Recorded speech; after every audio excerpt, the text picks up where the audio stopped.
Why are my tags fucked up?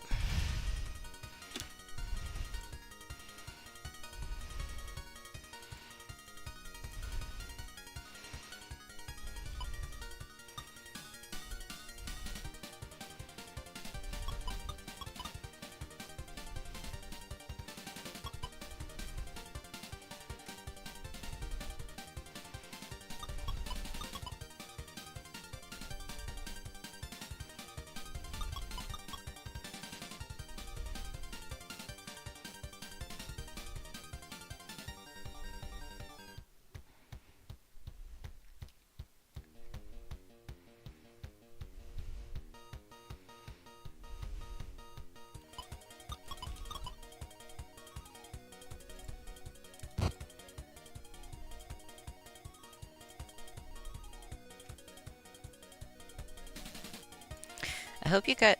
Oh shit, it's Bad Apple. I hope you guys have been liking the music. No, that was a Bad Apple jump scare.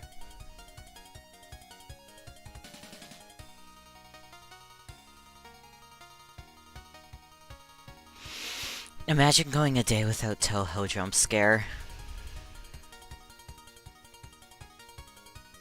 Literally not me. Help. Okay, it's this scene. Wow. And then I need on. Change. There we go.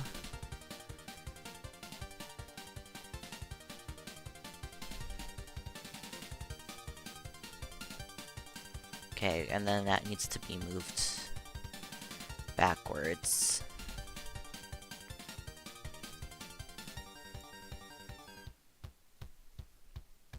It's so crowded.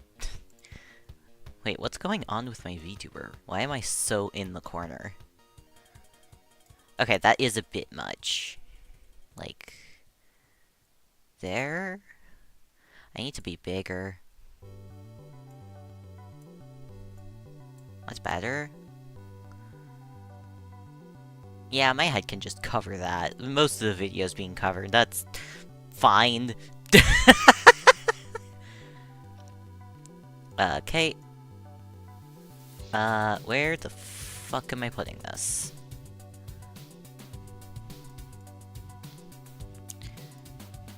Yeah, you guys don't need to see me picking colors. That's fine. Okay. Yeah, I think that works. Chat, how's that look for you?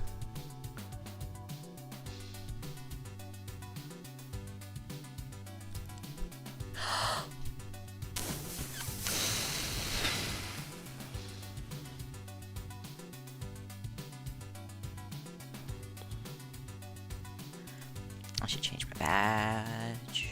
Where's the badge? There's the badge. Change the badge. It's the badge. Go to kill. There we go.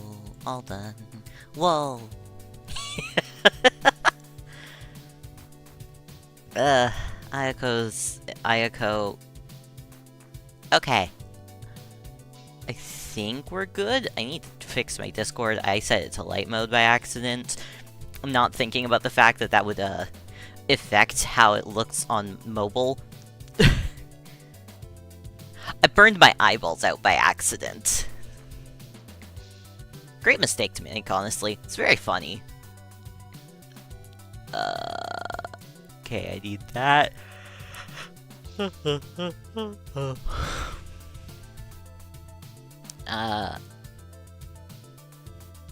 I need to pop out the YouTube chat just in case anyone pops over there. I do like seeing people when they appear in the YouTube chat, but it's not as high priority because, like, no one pops into the YouTube chat. One day. One day.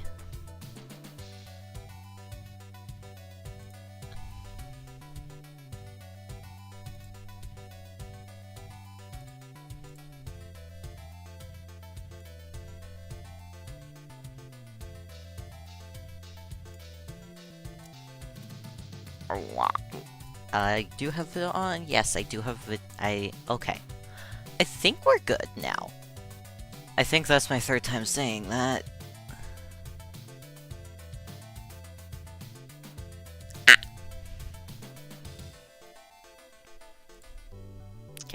Move that. I need to finish building that website. I'm building an entire-ass website to hold rules on how I do Pokemon challenges. I mean, it looks really nice so far.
Hamster.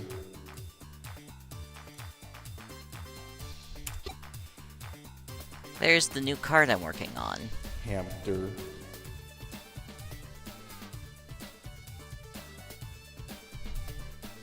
Hamster. It's not done yet. I still need to actually put the rules in there, but it's neat.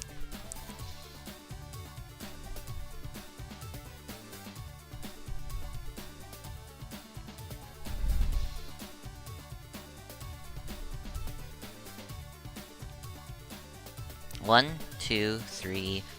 Focus on the task. What is the task? The task is working on art. Ayako's very much in my way.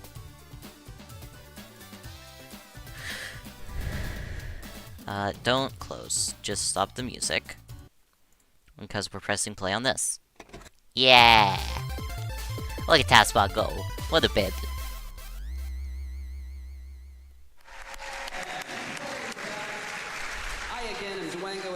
I am keeper of How's the Taskbot, audio and balancing? Taskbot's actually going to be showing us what is being pressed in Celeste thanks to a lot of work by Uni, who is the main tasser here. I'm going to throw it over pretty quick, but before I do, I want to tell you guys thank you so much. $175,000.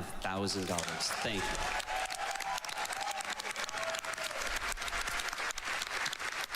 Just like before, I am going to be handing off because Uni and the rest of the team here has done how many thousand? 20,000 hours on this ridiculous? No. 2,000. 10,000? Definitely well over 2,000. Yeah, well over.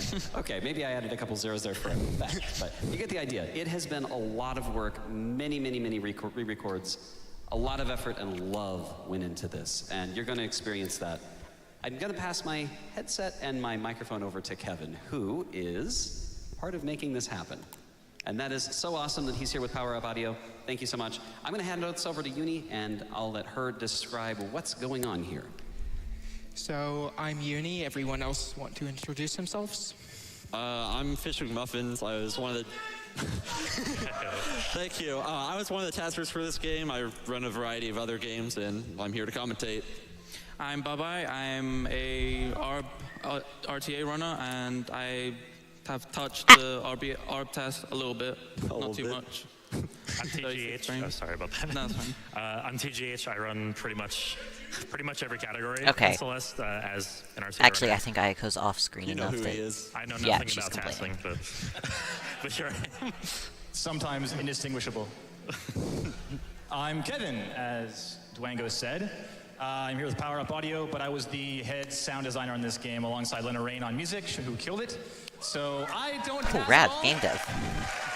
Yeah, today we're hanging out, doing a chill, watching some I don't speedrun task at all, explained but I and try tasks to and inject stuff. myself into the Because speedrun scene I wherever love can, speedruns. and I'm And I stoked don't to see do this happen, so enough thanks so much. about them. I think they're the coolest thing. All right, so Even think though we're I gonna suck start at by them. going over some of the ways to actually get around in this game fast. All right, so first off, you have your normal dash cancel, which is basically pressing dash and jump at the same time. Simple stuff. You have your hyper dash, which is the same thing basically, except you're crouching. So it'll give you a little bit of a lower jump, lower, faster, longer, covers more distance. Jump. You can also do Okay, something let's called work on the extending legs. that hyper dash. So if you actually separate your dash and your jump input by somewhere between 10 and 15 frames, so there's a 5-frame window, you have your dash back in midair, just like Innie's doing. In addition to that, you can do something called ultra dashing. So it's a continuation of an extended hyper dash where you dash downward diagonally in the direction you're going. And what that does is it actually chains the momentum and it makes it so that it doesn't stop as soon as the dash ends, like it would in any other direction. And I think that's it. Should we have a wall bouncing or up hypers? Yeah. Yeah, so you can dash upward alongside a wall and press jump off the wall, and it'll give you an extended height and distance.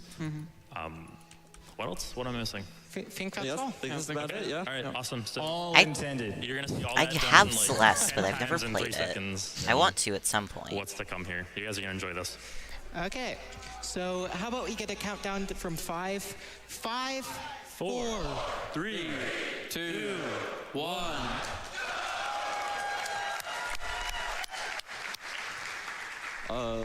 What? Oh, What? 1 second.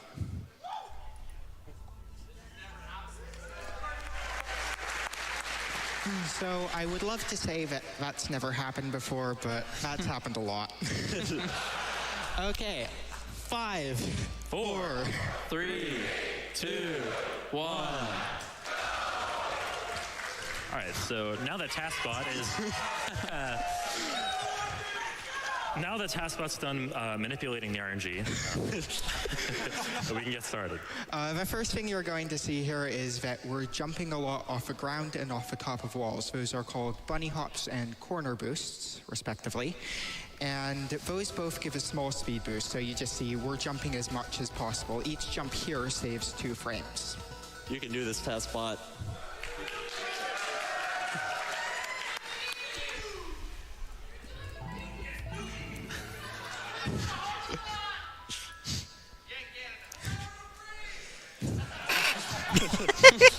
So, What a good figure we might as well audience. start by how these berries work. You have to be on the ground for 9 consecutive frames to collect a berry, and this leads to some interesting routing. So, in around 40 seconds, we have to take an intentional death, and that means we have to put a lot of work into routing, okay, where is exactly the fastest place to collect a berry? However, after that intentional death, at the end of a chapter, berries automatically collect, so we don't actually have to worry about collecting berries anymore, and we end up with a pretty big train of berries behind us. Worth mentioning in a second here, we're actually going to take a little detour and grab a heart. Since this is all red berries, there are 5 berries in core that are of interest to us. And to get into core, we need 4 of the crystal hearts. So one of them's coming up here. We're entering a little password to unlock it. And there's our first heart. And the death warp there was to skip the cutscene where the heart spawned. It's worth noting as well, an RTA run would actually save and quit after getting that hard. However, this task has been modified to be RTA compliant. So yeah, we actually don't care about real time really on the leaderboards for human runs, but everything's IGT. But this task has been modified for RTA for GDQ specifically.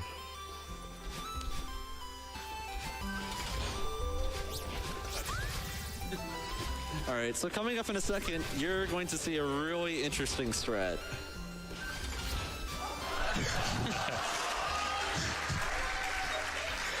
So What? those were demo dashes. Don't worry, we'll Okay. explain how those work in a few chapters, but just remember that for now. Not intended. You sure? I'm sure on that one. Yeah, that was not known. Okay. I thought everything was intended. The discoveries are intended. So you'll notice that berry over there was a wing berry. That just means that anytime we dash when there's a wing berry on screen, it'll fly away. So there's a little bit of tricky routing with that involved. Like we have to be entering the screen with a lot of speed. Oh yeah, and that's a thing. Yeah, so humans go over there and Tass just goes under. This is Tass. How much faster even is that? A fair bit. Fair bit. About half a second in real time. Gotcha. So Old Site is different from every other level in that there's a cutscene at the end of a level that you actually can't take berries through. I believe that's going to We're be fixed. It's patched. already fixed. It's fixed yesterday. I'm glad. Thank you, Kevin. You can thank Noel for that one. I didn't do anything. Actually, I should explain cutscene skip coming up here. When you skip a cutscene, your Y position stays the same, so you just appear in the dream block. Yeah, it saves a little bit of time climbing.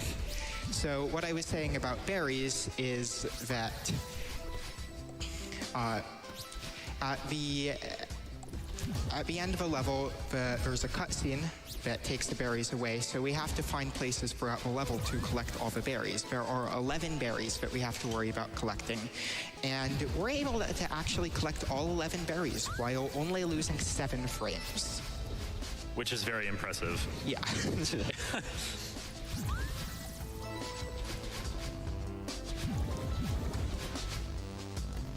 Okay, that looks good. Why is there a seam there? Why is there 2 seam issues? Ooh, I didn't notice that. So some interesting hitboxes coming up here. Clean that up. Clean this up. That shouldn't work. I don't know why that works. It shouldn't work. Yeah, our hitbox goes right through battle line. It's interesting. It's a thing.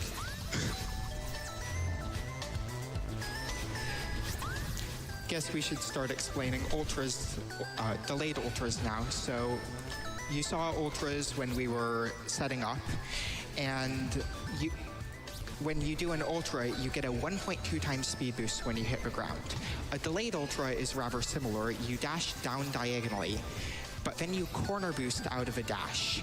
And when you land from that corner boost, you'll still get a 1.2 times speed boost. Now, this all goes really fast, and it's really hard to see it, but we can use this to gain a lot of speed on relatively flat ground, and you'll see that become relevant very quickly.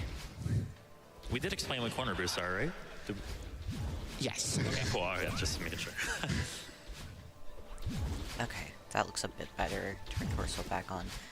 Seam is still Yeah, slightly so that's the cutscene right there that Yenny was talking about where you can't actually take berries through. All right, and watch this. Yeah, this is insane.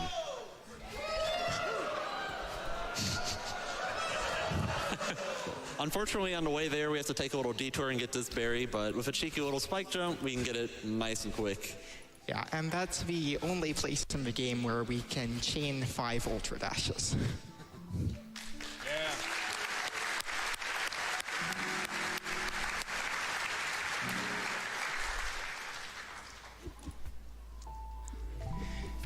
There's an interesting strat at the beginning of the resort here. I think it's about 1/10 of a second faster to do this incredibly precise dash up to this platform.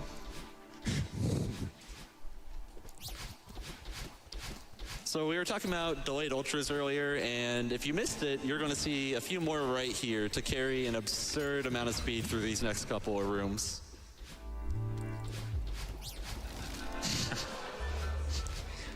Watch the next screen very closely.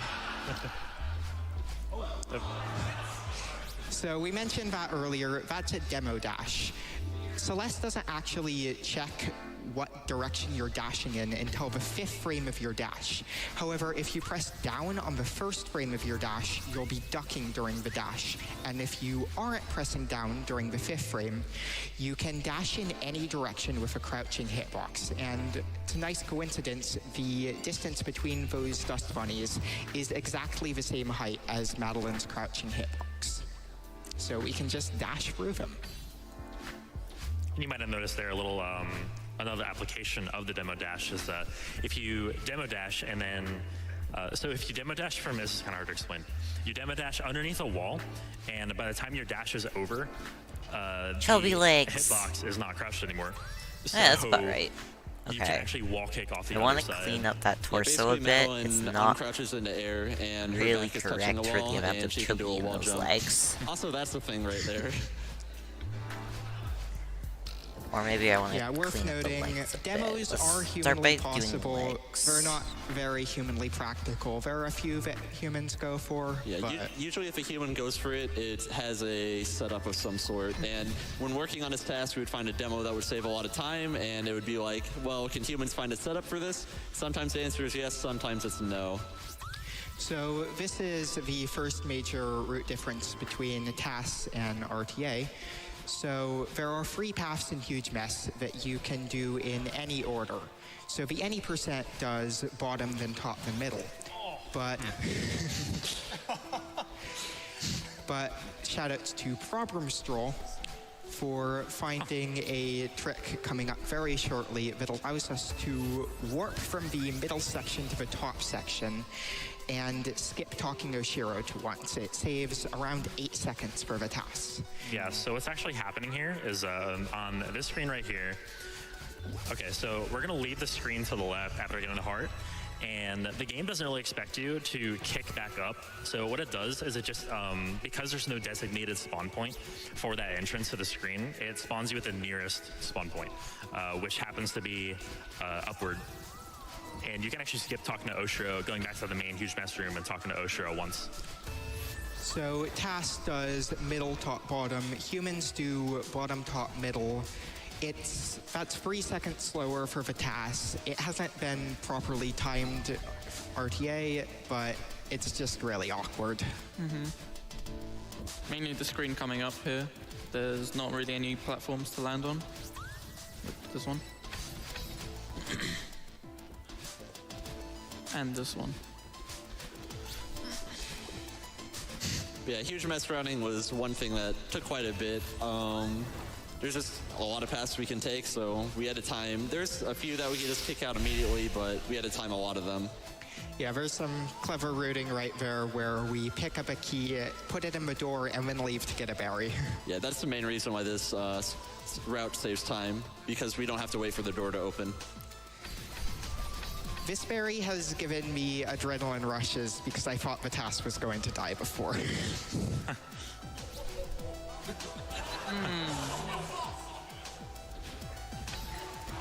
I really love how I love how the task gets the berry and still finds a way to demo dash twice. Oh no, we missed the berry. Oh no, task bot, go back.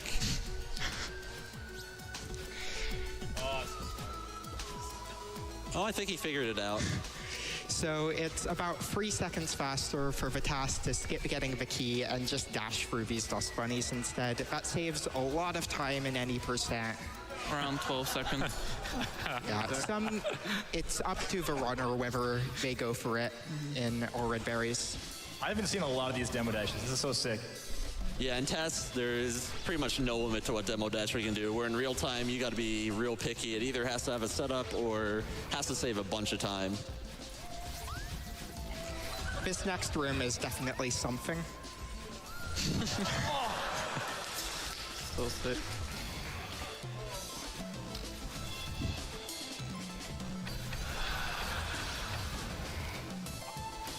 So, how close is that to missing the dash crystal in that last screen? Probably around a 1/10 of a pixel.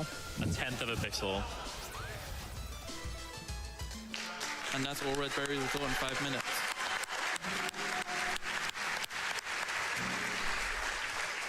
All right, right here, this is my favorite level. I think almost everyone here is favorite level in the tasks. It's up there. Everyone else hates wind, though. Only task players will like wind. Yeah, wind is interesting.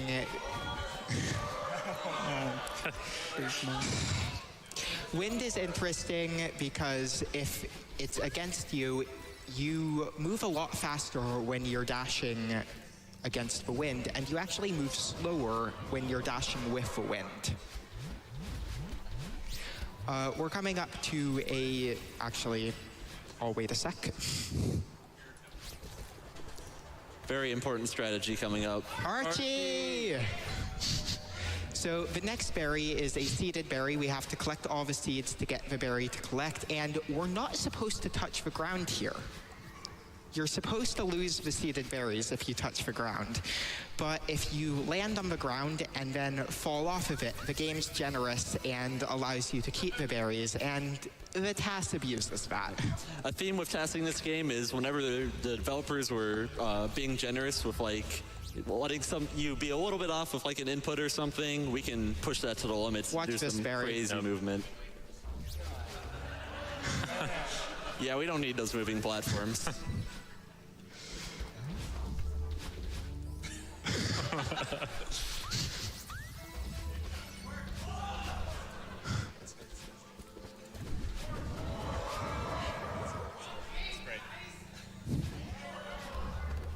This next berry is my favorite This in the one's game. really cool.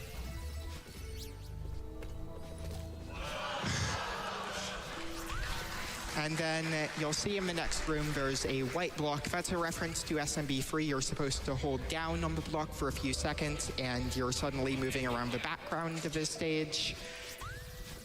We do that. Yo, I tried that for so long during development. I couldn't do it. You should have tried harder. There's a cool auto-scroller skip in the next screen, and there's a jump at the end of it that you might want to pay attention to. Right there, we jumped off the bottom of a wall. That's possible because the game sometimes just doesn't move you up far enough when you grab a wall, and you can just jump off a wall even though it's not there. Also, there's some kind of interesting movement at the end of the next screen. So that looked a little weird. That was us doing a delayed ultra to gain a little bit of more speed entering the next screen. Because of the time it takes to set up, it's usually not worth it, but it does save time there. Nice little death warp here. All right, coming up in this next screen, there's an auto-scroller here. We don't like auto-scrollers. Shout out to Calais for finding that one. The TAS is its own auto-scroller.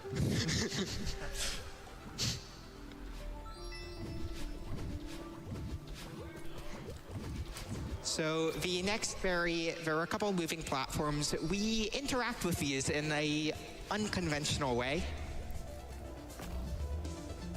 So yes, those were two spike jumps. I would explain them, except we're about to get a third spike jump on this next screen. Yeah, watch this.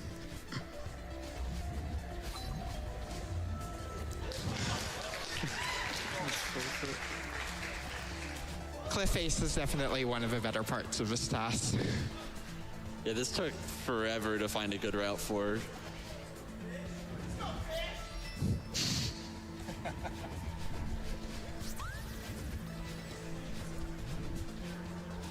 And one more spike jump off of the wall right Spike here. jump. Yeah, so good. Best jump in the game. So how much time does that save? Like 0.1. Nothing. Not even. Yeah. Probably not even that. A couple frames. We made sure that jump was in the ad for Celeste this marathon. So how those spike jumps worked is either if the wind pushes you into spikes or a moving platform pushes spikes into you, the spikes don't actually kill you, and you can just Okay, so jump this is off our of stuff.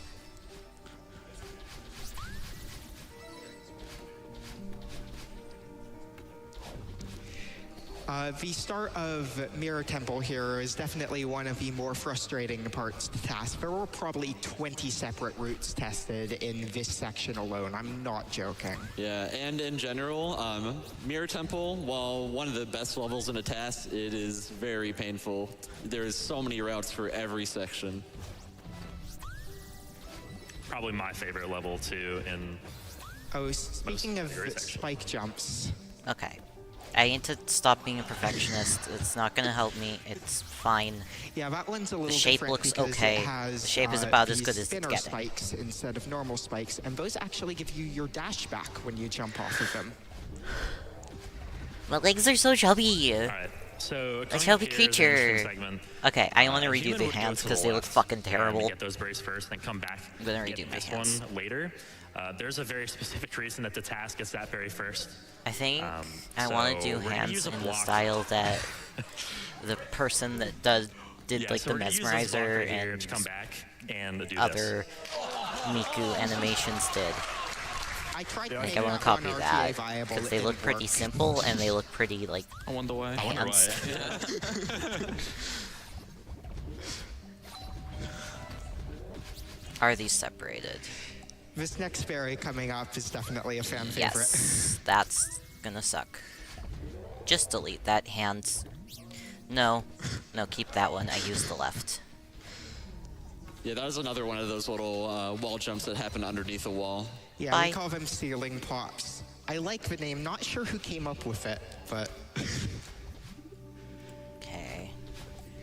Alright, so coming up, actually, the task is going to go a different route here than from what Can I humans do. delete It saves, everything what, like in here? 0.3 seconds or something? Create a couple less new than layers, that. maybe. Less than that. Around 3 frames. Something like that. Yeah, so we get the berries in a specific order here in order to take this moving platform over here on the left at the that. end of the segment to gain Cover huge that back momentum up. and basically Now I have pretty much sketch skip the color. entirety of the platforming in the next room, and I want you guys to say Grab this with that. me. Ready? A little more wiggle room. yeah. Depth's corner boost. It doesn't have the same ring to it.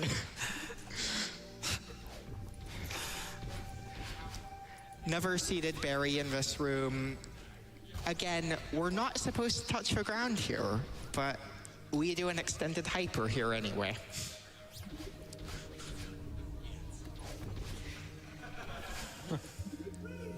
And we have 4 berries behind us. Next berry, we're going to do a death warp after. We have a little bit of time to wait for that platform right there, so let's collect the berries then. I think now, if there are any, would be a good time for donations. Yeah, a bit of relatively tame movement here. All right, I have $35 from Dave Stereo, who's behind the stage right now. Says, greetings from Camera Tech. Had to show some love during the Celeste task. Celeste is such a special game, and I'm so proud of everything this community has accomplished. Thank you for being some of the coolest friends ever, and let's keep celebrating this amazing game. Thank you so much, Dave. Thanks, Dave. We're proud of you, Dave.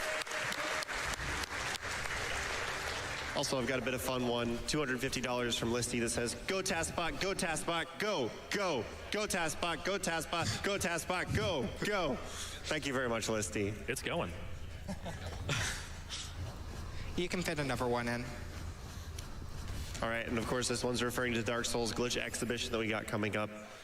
We're at a pretty good amount, 18,000 out of the 60,000, and it's from John M194. They donated $250 and said, just say, praise the sun. So coming up here, we have the first appearance of Seekers. Seekers move around somewhat erratically and like the dash at Madeline. And we have to manipulate one to get this berry here.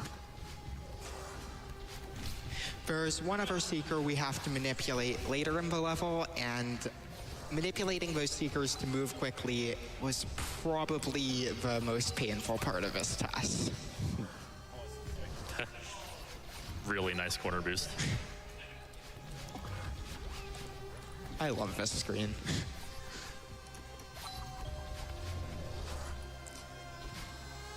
All right, coming up here is another section called Search. This section is also a nightmare to task because of a cycle we're not really going to talk about, but there's a lot of moving parts here. It's just about impossible to save a single frame on this checkpoint because of a lot of miscellaneous stuff regarding how keys rotate. That demo dash is done by humans, actually. And it actually messes up the camera, a funny little side effect of it. That setup was found by Nero. Shout out to him. Yeah.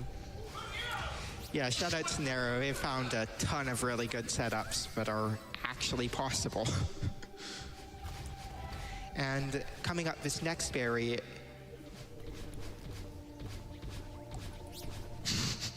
that is 5 frames slower. But we have to wait for the cycle anyway, so might as well show off a little bit. Yeah, so the cycle they're talking about is actually in a couple screens from now. It's in this screen right here. So yeah, because of the way keys work, because of the way it's facing, it can actually take longer. And yeah, it makes that possible. Yeah, if right we there. were to go 1 frame faster in the entirety of Search, the Seeker in that room would dash into us.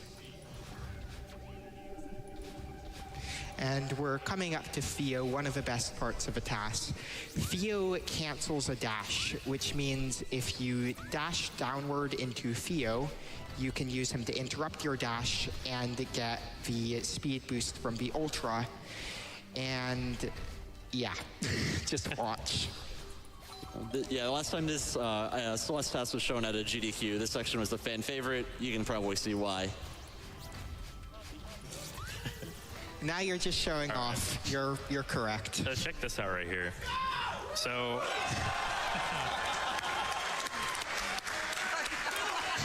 Spikes are a First, I will save suggestion. 2 frames. And it's time to deliver Theo into an eyeball. I've seen this one before. It's really pleasant.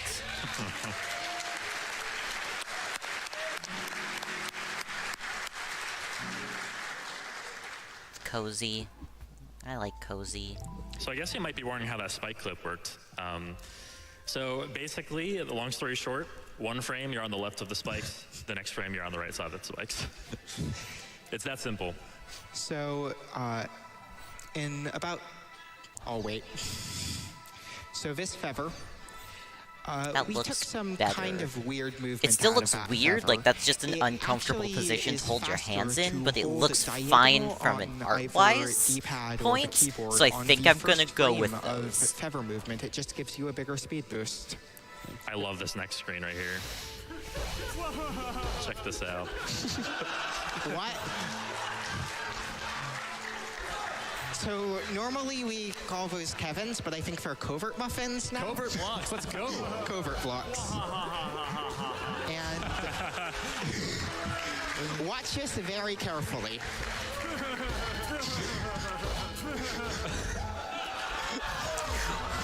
That trans girl go yeet.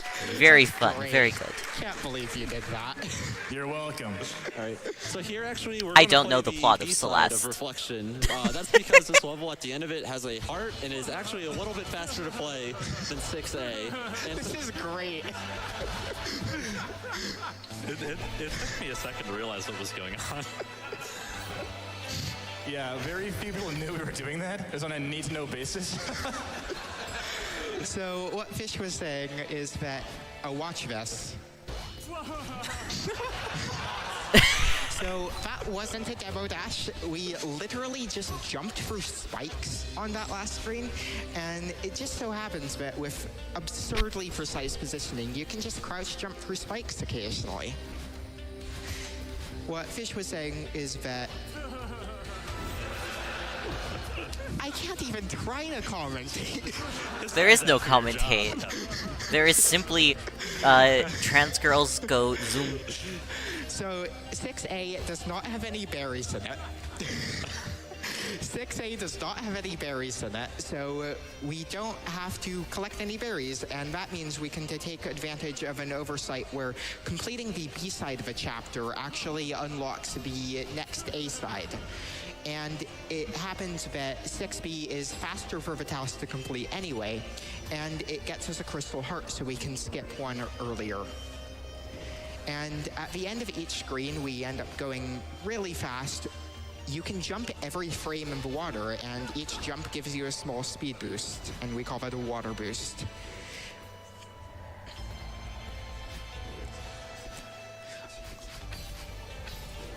On the next screen here, we could just demo directly to the end of the screen, but it's actually faster to go a bit out of the way to do a water boost here and preserve speed in the next screen.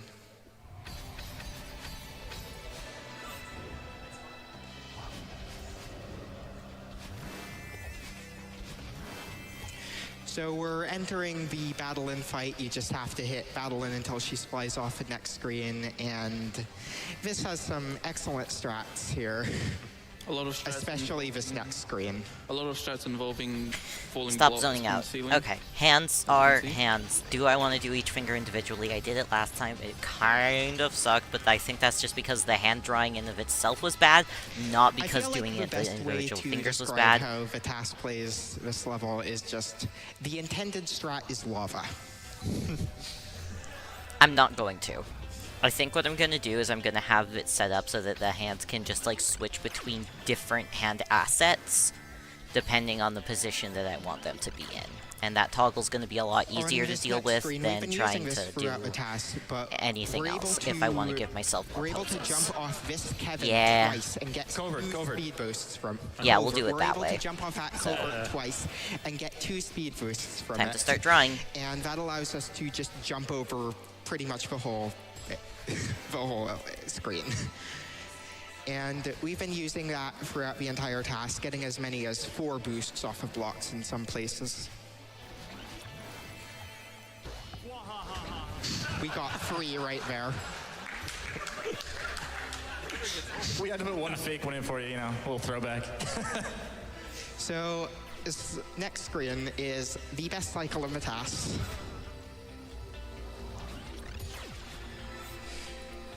This is not RTA viable. That cycle's pretty cool too. I want to remember to add fingernails because I didn't last time and it has bugged me ever since. Get some love for Covert Muffin being a good sport too. Thanks a lot, man. Thank you. That was great. The very first part of that cycle is technically possible, by which I mean I did it once after trying for an hour and a half. So we have 2 dashes now. There's a cutscene in 6A where you get 2 dashes. We skipped that. Fortunately, you still have 2 dashes. And really, the only thing you need to know about Summit is that there are 47 berries in this chapter. The only thing I know about Summit is that there are berries in the chapter. I don't know what berries mean in Celeste. If you came here hoping for insightful commentary on the speedruns we're watching, you came to the wrong channel. I'm just chilling. Talking about the way that Summit is laid out, as we progress up areas of the Summit, we get remixes of areas we've previously seen. So like right here, we'll have a remix of Forsaken City. Yeah, unfortunately, at the beginning of each section, you are forced to collect a berry. Also, just great touch. I really like how the music changes slightly for each section. Shoutouts to Lena Rain. She did a great job on this game. Soundtrack is amazing. I think they got a lot more work after Celeste.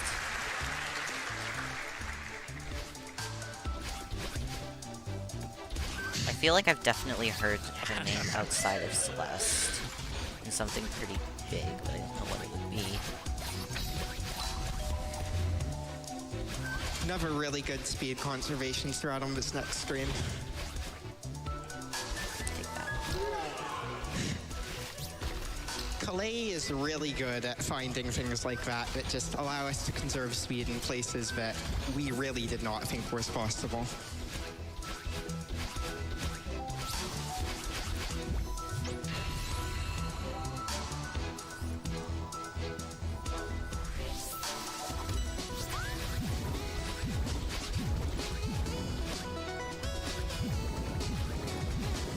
So for these dream blocks that we're dashing through in this section, whenever we leave a dream block, generally it's fastest to do 2 jumps out of the dream block. One right when we leave it, and then another one right in the air. It's kind of hard to see. You can maybe hear both of the jump sounds happening, but it gives us a pretty significant speed boost out of dream blocks.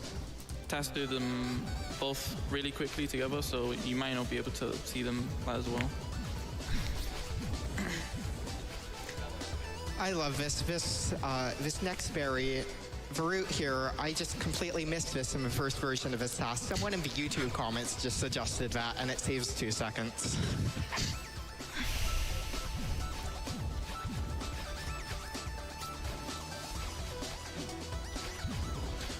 You can also hype out dream blocks, as you saw there. Yeah, the game treats it as if you're on the ground the frame you exit the dream block, so that makes that possible. And now we're entering 1500, which it's my favorite part of Summit. There are 1 or 2 demos in this section. Just Love how ignore you the just kinda, hazards. They can't hurt lose sight you. of Madeline there. Like, where'd she go? Foreshadowing.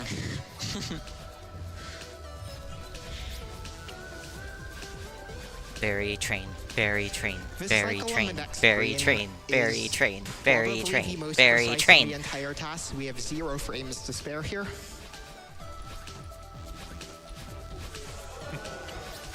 That is even closer than it looks. Cool route coming up here. Eh. I love this screen. And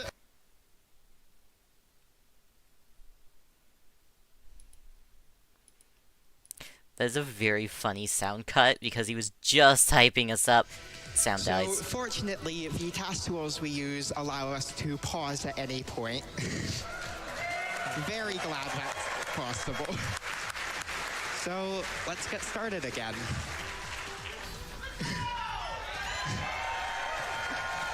So this berry, it's actually 3 frames faster for the task to Death Warp it. We don't do that because of berries. And this screen just gives a really good vantage point of how many berries we have.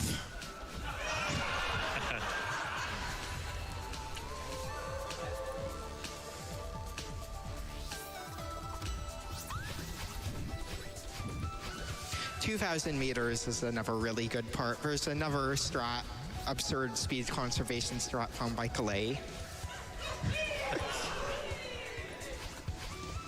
And then this auto-scroller skip is pretty well known in the community. Shoutouts to Babai for the end of that screen, one of about 2 seconds of input he has in this task. Thank you. So, if you watch closely, we jumped 7 times at the end of that screen. We haven't talked about stamina, but if you jump more than 4, you aren't supposed to be able to jump more than 4 times off a wall while grabbing before you run out of stamina. We did it 7. That abuses a mechanic which the devs confusingly call a wall boost.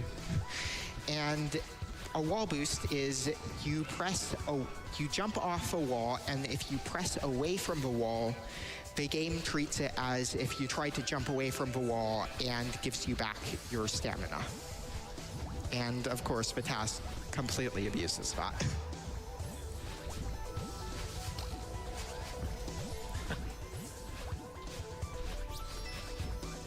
His hands are basically pixel Yeah, so art. coming up is actually a breakable wall on the left that until like actually somewhat recently, we thought you couldn't break that wall without the bubble. Yeah, the first version of the task, the day after it was released, someone just asked me, hey, why didn't you jump off the wall? And I was like, wait, you can jump off that wall? To be fair, it's the only breakable wall that was like that, so understandable. And then we have a couple skips coming up here. This one isn't intended. Okay, this room. The other side is intended. Okay, wait for it. Look at the very bottom 2 tiles, the very bottom of the spikes. Also, watch the key here.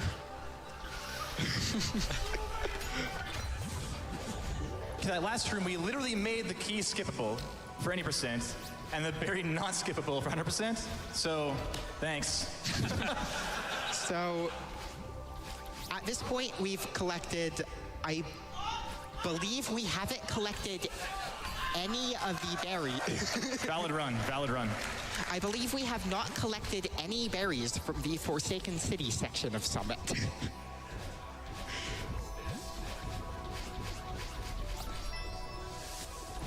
And got another really good vantage point of the berry train coming up here. Just keeps going. You expect it to stop, and it just doesn't.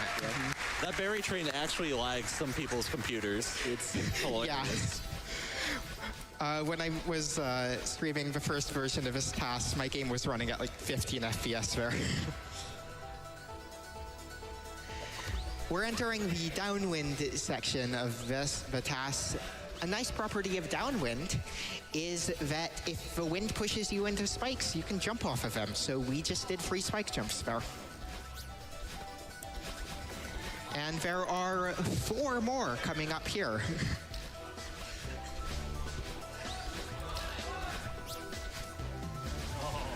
You said a number in a GDQ. People have to count now. Oh, there they go. In case you're wondering, by the way, all of this is completely RTA viable. Hey, so what's the IL record for Summit ARB? 11:46, I think. Yeah, 11:47. Yeah. Keep that in mind. I think this beats it by a little bit. A little bit.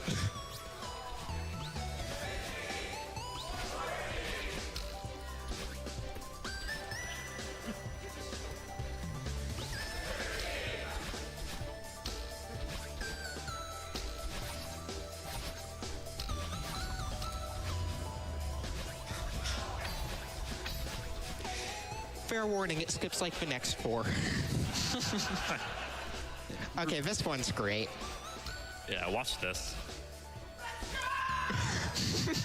What? By the way, I was kidding about the RTA viable thing. In case it wasn't obvious. Also, cool Wow. thing, it's actually faster to skip the orb here. It also skips collecting a berry, which is obviously more important. Take that, memers.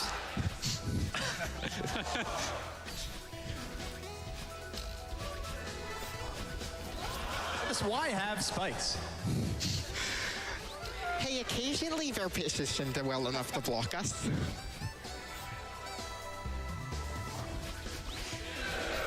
Okay, Flag 1 is unironically the single hardest part of the game to task.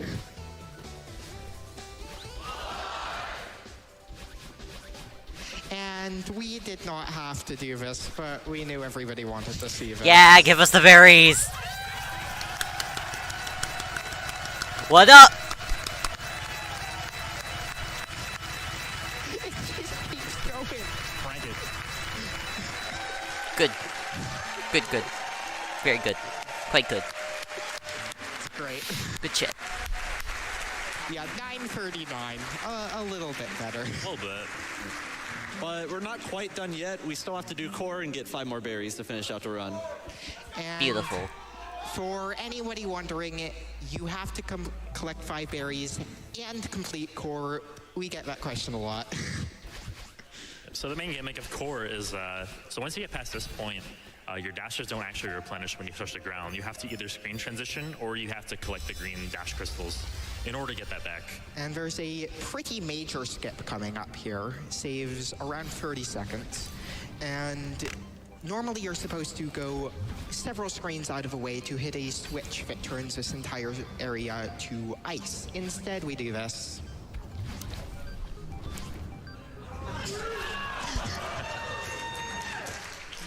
That saves about 25 seconds. Yeah, we do a version Bunker. of that. Oh, not that version. Coloring. Coloring. In human runs as well.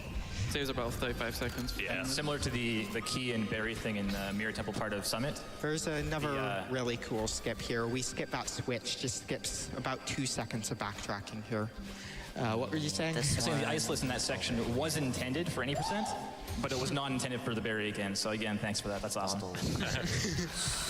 No, I think it's promo art. Yeah, Calais mainly worked on the any % version of his tasks. A lot of stuff he found is relevant to this, but also found a bunch of stuff in core, specifically that screen.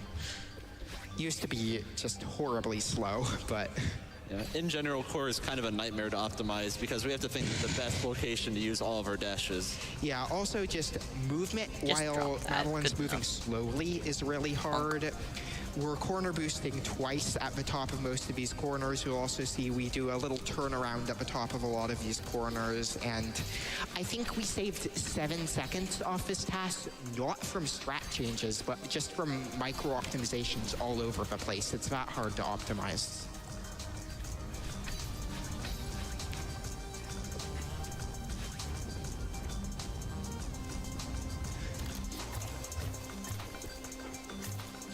This one's pretty good.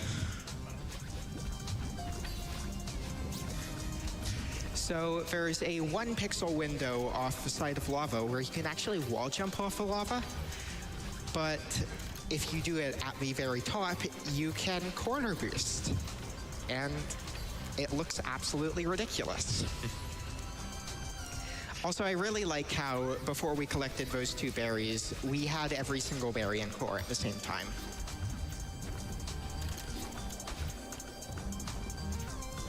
Yep, so to finish out the run, we now, well, not yet because they're not actually collected, but we have every single berry in the game, and now it's just finishing out the core.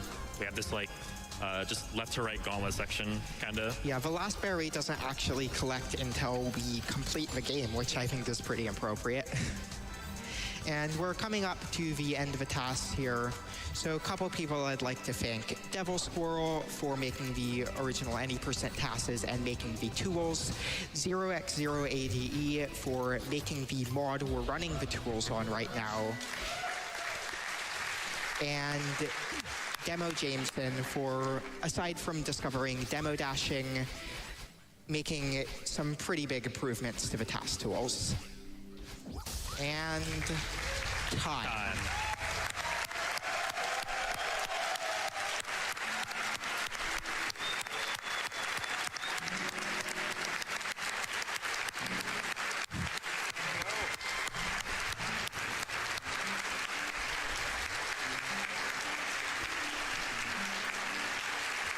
So, we actually have 1 bonus level for you today.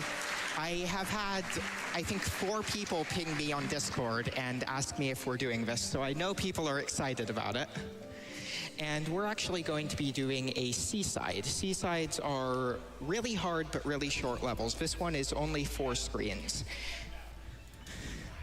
And before we do this, I'd like to just say, if you want to learn more about what we do or you want to get into the speedrunning this game, we have a Discord. You can find it by going to Celeste on speedrun.com. We have a channel specifically for tasking, and there are a couple pinned messages in that channel that describe most of what you have seen today. Yeah, InTask Videos also has a, in the resources section, has a little page on some of the tech we use in this run.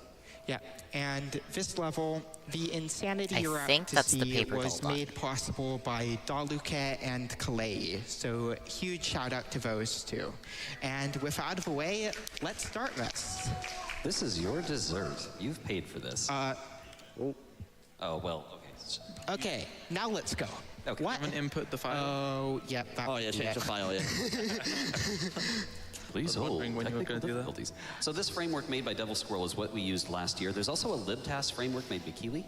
We can use that for other submissions, but this particular one was made by the Preferred Tools. Yeah, libtask is really finicky with Celeste. It's a great tool, but this is better. Okay, let's go.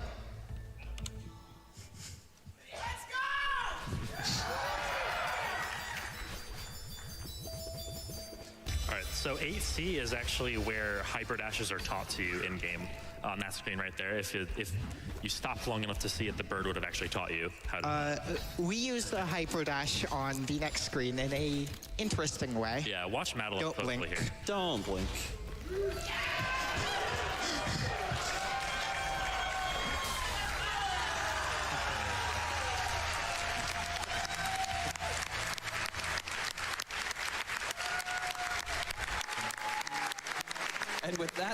concludes our block. Again, before we pass it off, I do want to say thank you to Uni. Thank you so much for everything. You can find more information about TASes at tasvideos.org. You can find more information about console verification at tasbot.net or tas.bot. You can find us on discord.tas.bot. Highly recommended if you want to be part of our community. We'll see you again at a future GDQ if they let us come back. I hope they do. With that, I conclude this block. Thank you. Thank you, everyone. Thank you. All right, everyone. I do want to cut in before the Celeste people take off their headphones because I have a special donation for you guys. I have $250 from Noel Berry. And he says, thanks so much for all the support for Celeste over the last year and to all the people who put so much work into having it at this amazing event. Also, I like your jacket, Kevin.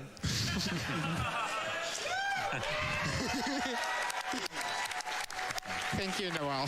And can we get one more big round of applause for everybody who was involved with TASBot this year? Thank you so much, guys.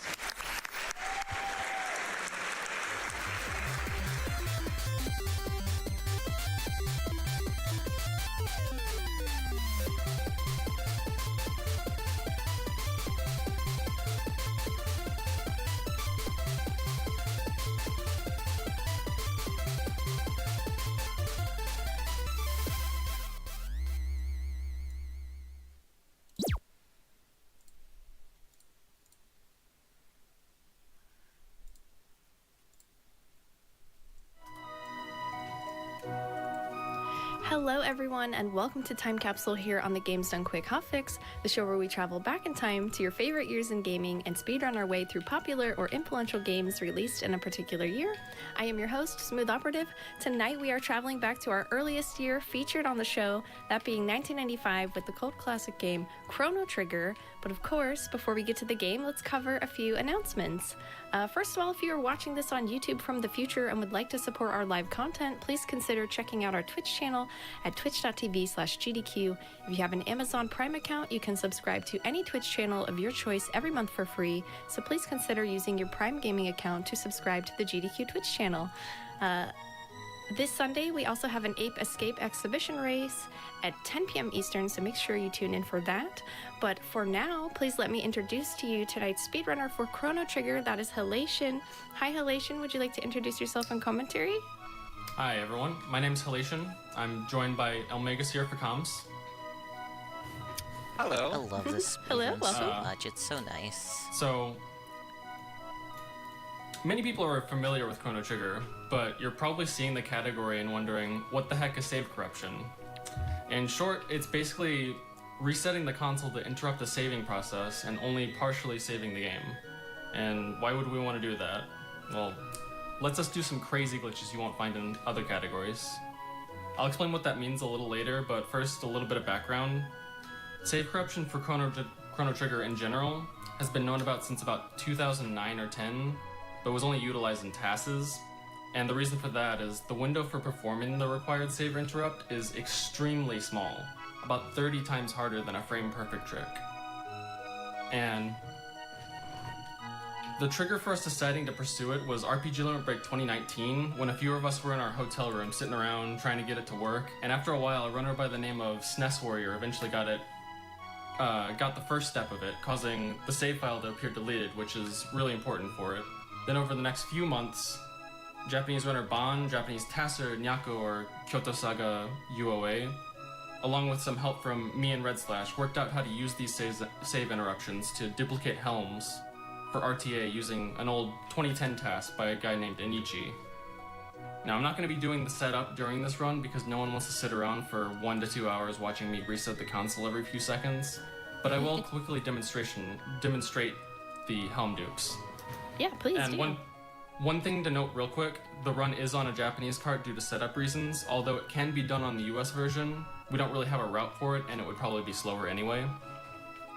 So, what you want to do is go in here, buy 19 tonics and 1 heal, and 2 bronze helms, and then exit to the world map. And then we equip this, so we have 2 helms. We bring those to the bottom. and save over all the saves. And saving in this game saving in this game works in a very predictable way. It saves over the course of 2 frames. Some stuff, the items, which is right here, and then some more stuff at the end. And we're interested in the items, obviously. The inventory is also split up into 2 parts. First, it saves the item names, so tonic, heal, left to right, top to bottom, in this order, and then wraps around to the top and saves the quantities. What we want to do is save the game, swap these items, and we use this window color just Alright, so that we looks save our fine.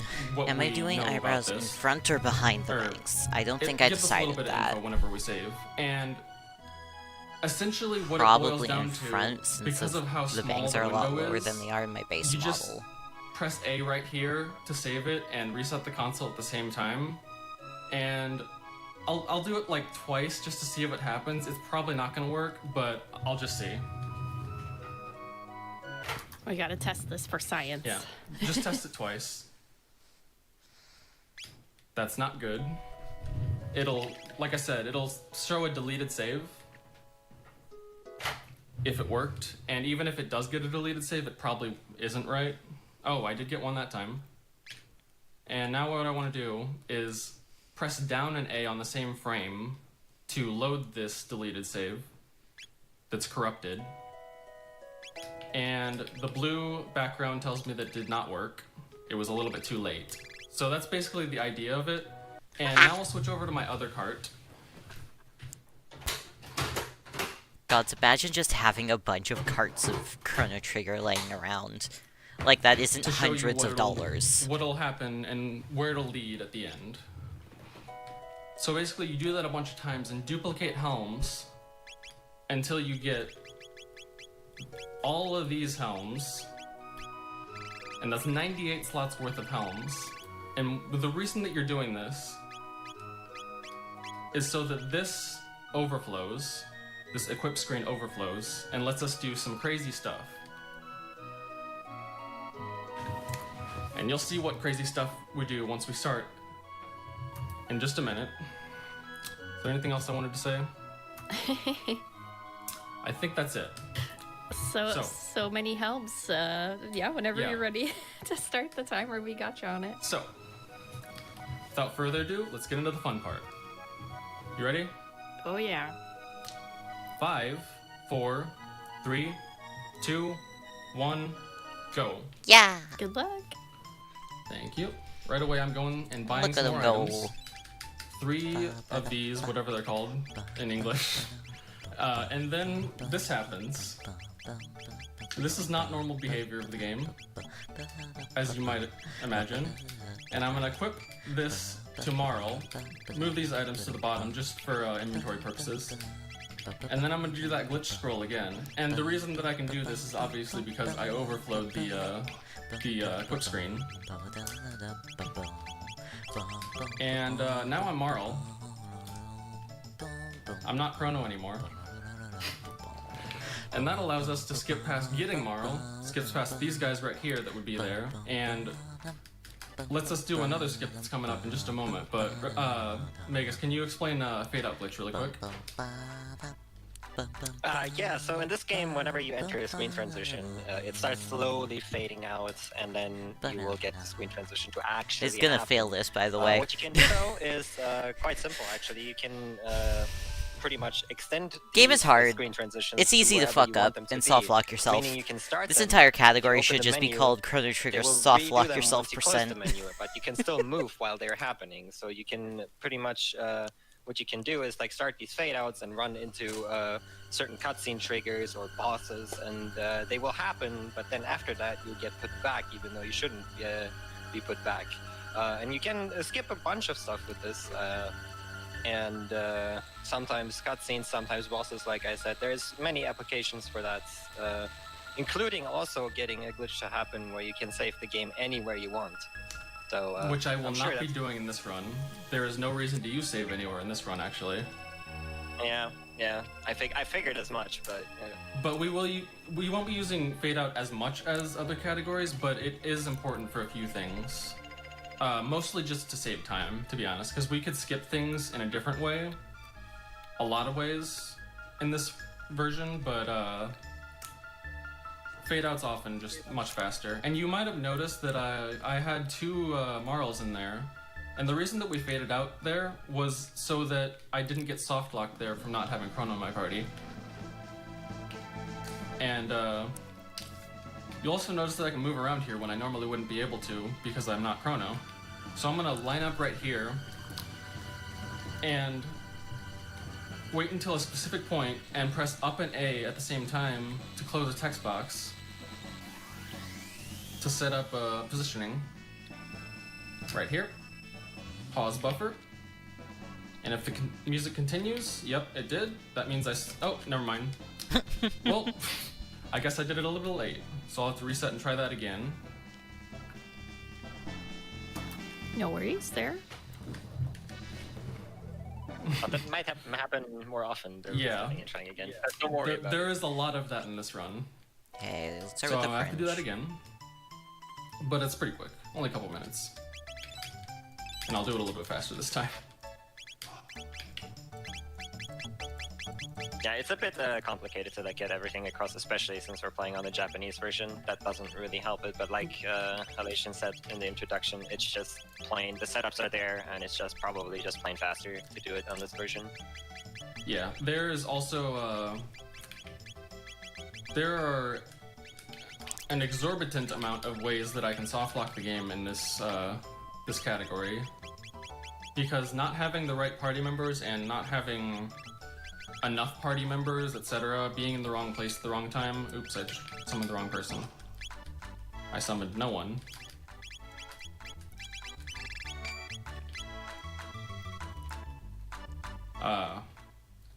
It often leads to really glitchy situations. And you'll see that very quickly, even after this. The beginning of the run is the most dense when it comes to the amount of time saved from these glitches. Which is weird, because there are some really big skips later on, but being able to skip an entire time period is pretty big. And that's what we're trying to do right now. Okay, that's what I would have done if I actually successfully These ones are completed perfectly that. symmetrical, so we'll start with those. But I was just a tiny bit late. I think it's not super hard, but it's a little bit awkward timing the portal close to pause buffer it. But I think if memory serves, I think it's about 3 frames. And more cutscene.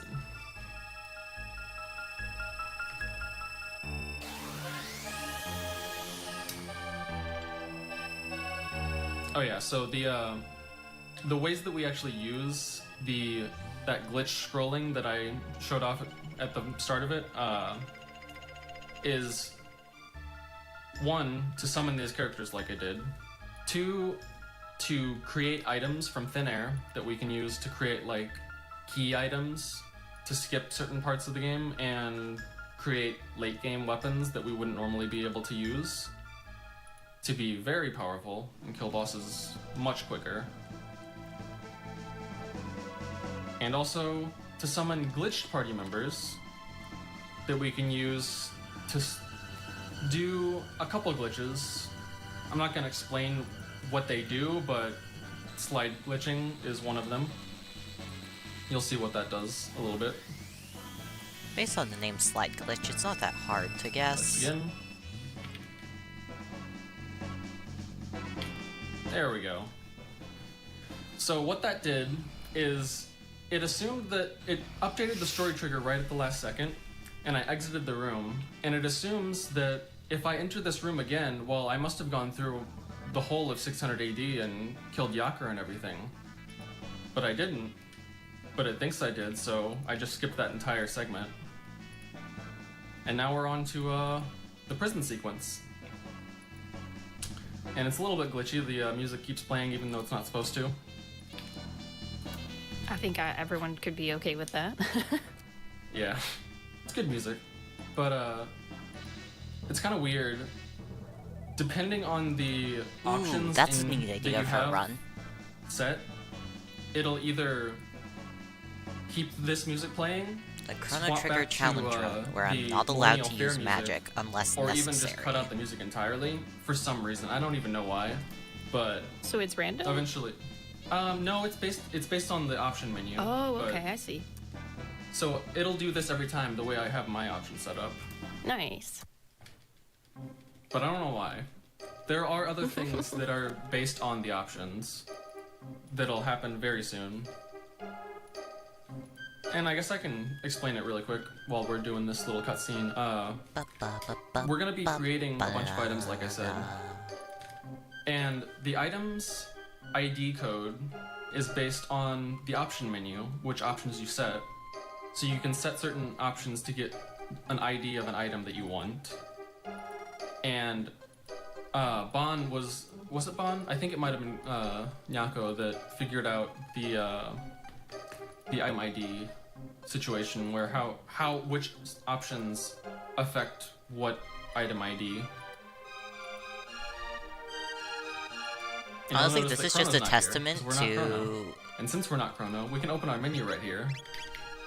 This is So we're such a not gonna go to testament the to how prison much right now. games on We're that gonna- era we're didn't gonna want to crash. summon Luca. This game is being fucking ripped out and mangled and And put just back walk together out. however the fuck they want, and the game's just like, alright, And the music I'm not stays crashing again. though. Skyrim does the same thing, where you can And just the reason I mangle summoned it, Luca and right then here it doesn't is, crash. Again, it'll be a recurring theme. It's to avoid a soft lock. The reason I have certain party members in certain places and the reason why I skip certain things is mostly because soft locks. And I'm gonna make a save right here, because it can soft lock coming up. Just because.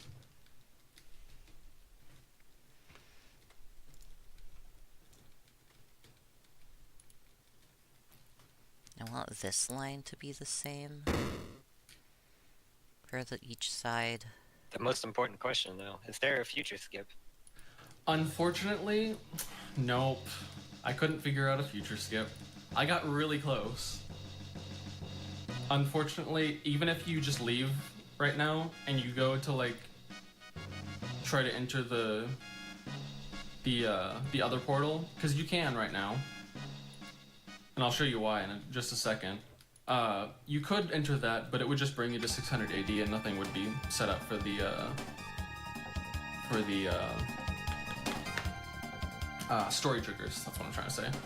Now I'm gonna position really particularly, and I'm gonna summon that party member that I summoned earlier accidentally.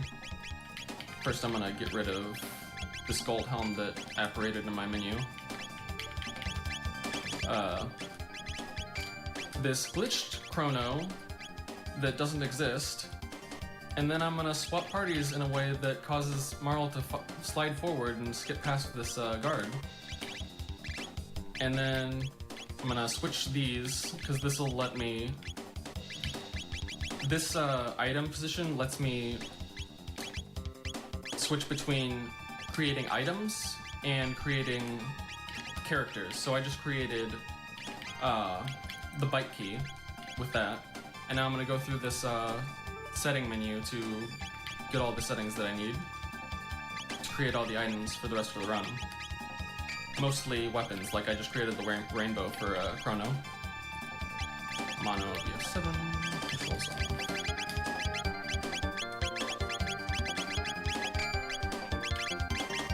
Weapon for Magus. And Stereo BS3. Tips on, menu memory on. Chrono Clone. Controls. PS4, Mono. And then prism specs for all the party members. Make sure that's right. Yep. And then I have to actually swap back over to the options menu, or it'll mysteriously change all my options if I do it again in a row without going to the options menu. And then I'll just after I've created all the items, set up my options the way I want them, swap these back so I can summon characters, and then I'm going to summon Magus just because his item ID is right at the top, and walk up to here. And the reason I'm going up to the castle again is not so that I can do the prison or anything. It's because later in the game, during the Green Dream quest, Luca will be mysteriously just sitting in a corner.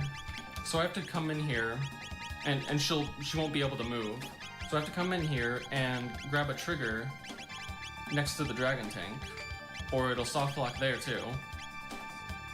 And this positioning that I just grabbed was grabbing a coordinate so that I can warp back to the dragon tank. And this is completely normal. Oh Don't yeah, worry that about looks fine. Very normal. Don't worry about that. To me. This trigger right here that I just touched is the trigger that I need to avoid that soft lock. And now, since I grabbed that coordinate, I'm gonna swap those parties and go back into this. And now I can summon the party that I need for the future, which is Magus. And then I need to make sure that I summon Chrono second because he is unable to be moved from his slot that he's in. And his item ID is 0, so it has to be a blank slot. And this trigger right here is important not to trigger too, because that'll soft lock without Luca in the party. Lots of soft locks. And now I can just head back Softs to your lock. Exit to future. Now Magus, should I try Johnny Skip? Always go for it. I'm probably not going to. The reason being, I haven't practiced it, and it actually loses like 4 seconds. It's not worth it. It's swag strat, and it's like, there's one frame perfect trick in it, and also some movement that's extremely difficult that I will almost certainly mess up.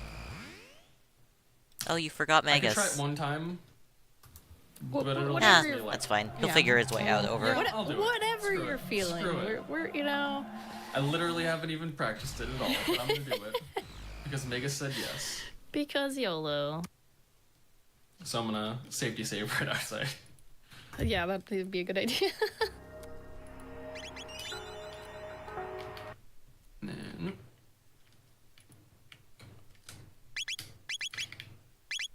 For this, I'm going to summon that glitched party member again that has no sprite.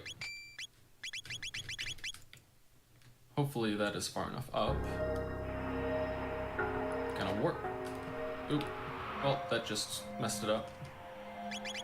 Let's try that again. I accidentally opened the menu.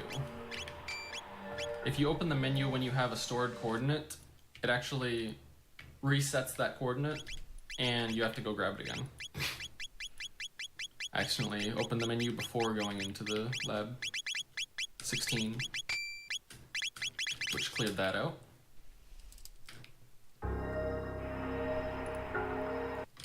I'll try this anyway.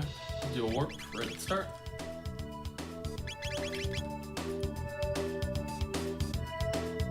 Go up here, and then I'm gonna do this.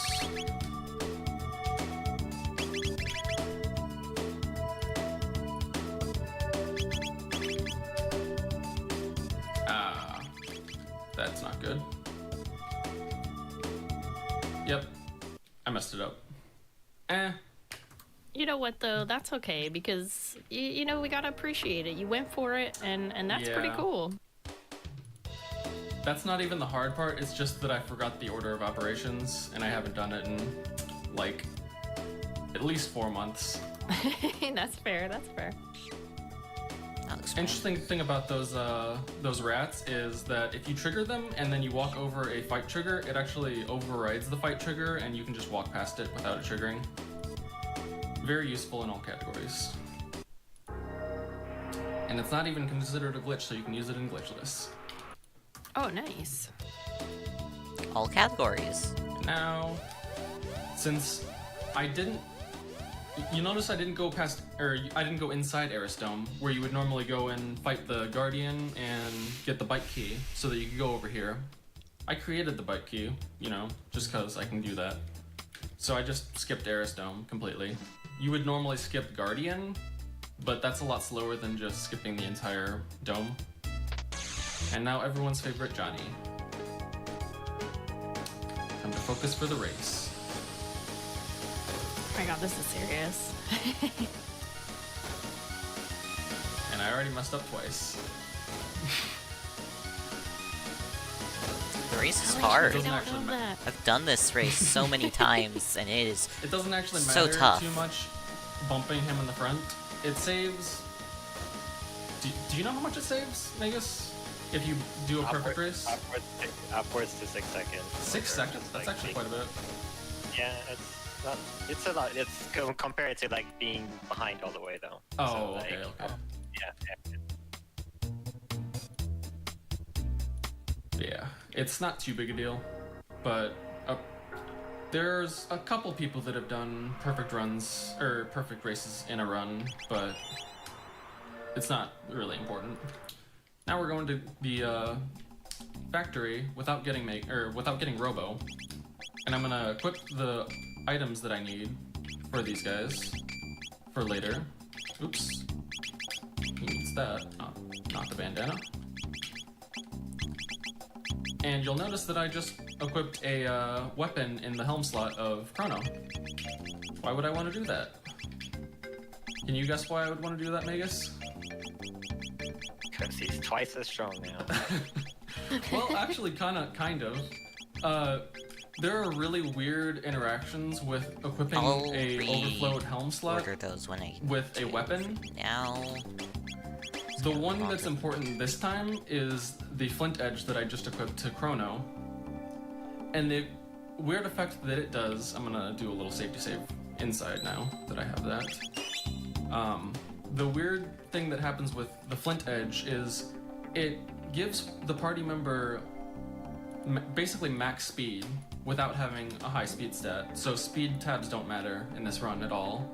And it also gives extremely high magic resistance, like way more than just doing unequipped glitches that you would do in other categories, to where magic damage for most of the run will be in the single digits. And that's quite nice. I'm just doing some slide glitches like I did earlier to get past these bars, and that's why I don't need Robo. And just summoning Marl on the other side just because she's the fastest other than Magus to summon. Doesn't really matter which one it is. I can just hold start and hold L to scroll all the way to the bottom to the wood sword, which is the item ID that corresponds to Marl, which summons her. And it's kind of funny that you can just walk up to the edge of those laser doors, and it triggers this cutscene so that you don't have to slide glitch again past it. But I do have to slide glitch past this one right here. Get used to this screen because you're going to see it a lot. Actually, I think I went down one too far. Let's try this again just to make sure. Don't mess up my menu. There we go. And I'm scrolling down exactly 24 slots every time, and the reason that I can know that I'm at 24 so quickly without actually counting is that there's a little, like, there's a portrait that, like, goes a little epileptic for a second every time you pass it.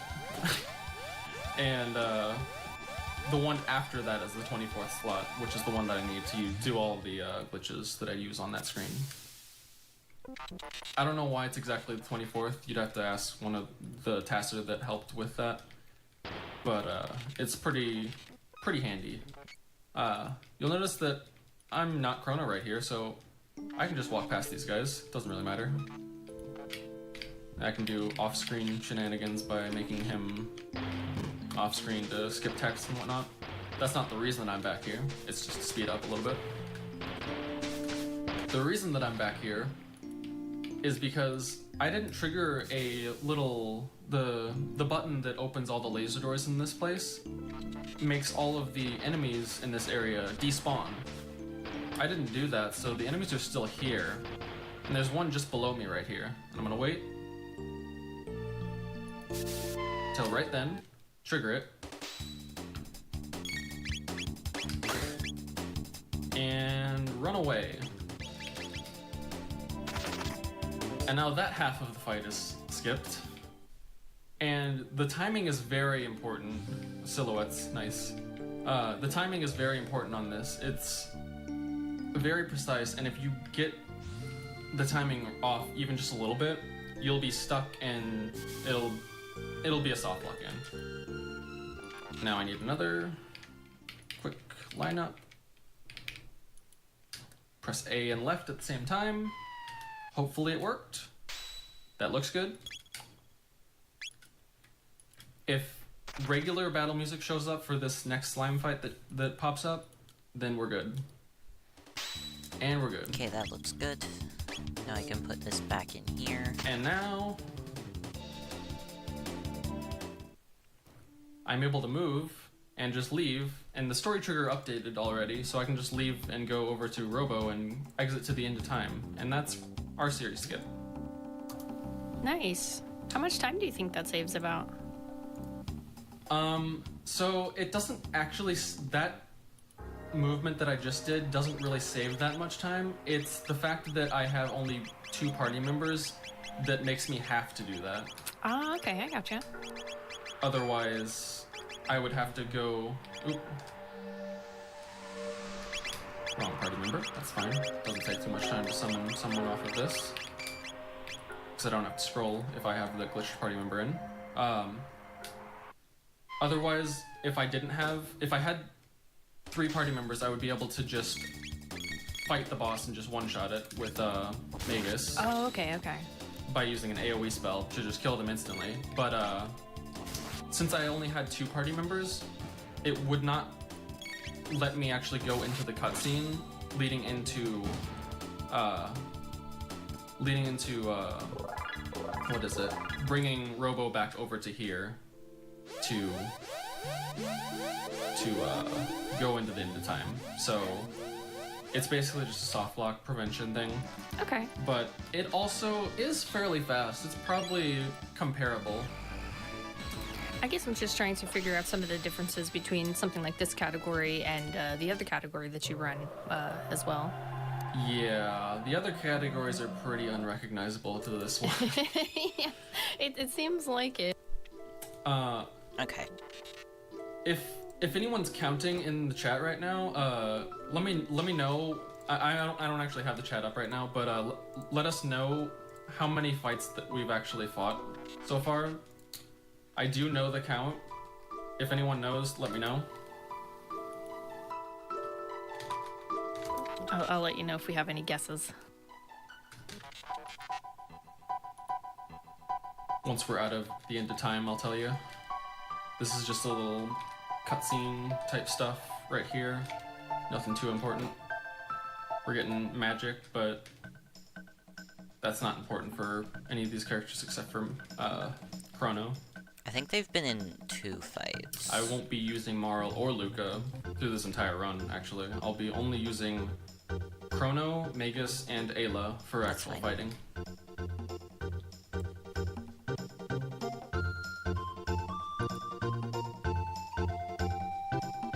Think magic. Yeah, no, just gonna... This'll be easier. Little funny thing about this room is that you don't actually have to go around the walls. There are just 4 or 5 triggers in the corners of the room and at the door that you have to hit in succession in order to get magic. Is he And like there's no a way to little? skip this. Is he like a little frog or? He is a little frog, and for most people playing casually probably didn't see the little frog. It would be, I think, a Kilwalla. Oh, okay. That shows up, and that's because the lower level you are, the lower, as you level up, the forms of his changes, and it's at a very low level that he shows up as a frog. So it's like rare frog sighting over here. Yeah, except for in speedruns. Always that. I would say that most of the guesses have been under 10, by the way. Yeah, it's way under 10. It's literally 1. No, Here you it's go, 2. everybody. You had to do Only 2 one. fights That's your because... answer. No, No, I think I just wasn't paying attention. Now it's 3 now. Now it's 2. Yeah, this fight is unrunnable, and I can't skip it because you're automatically put into this fight as soon as you walk into the room. And now we're gonna do some more slide shenanigans that are a little bit more precise. It's a little bit more difficult. So we're gonna go in here again. This glitch scroll is gonna be very prolific. This little thing was what I was talking about, the epilepsy one. And then summon the glitch party member. Swap these. And when Luca's over there, I swap in a very particular way to swap to where I'm actually controlling her. Wait for her to move. Swap Luca again. Get her into position. Hopefully that didn't soft lock right there. Okay, we're good. And now we're at Heckran's door. And again, I am going to save all the time, whenever I have a chance. I'm going to do a different version of Heckran Skip that probably no one's seen.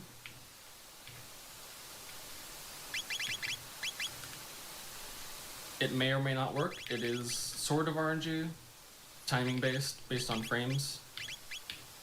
It did not work. So I'm just going to... That's basically the whole thing, but it's just getting that or not getting it. So I'm just going to do the regular Heckran Skip that's about as fast, but it's much easier, because most runners are very used to it.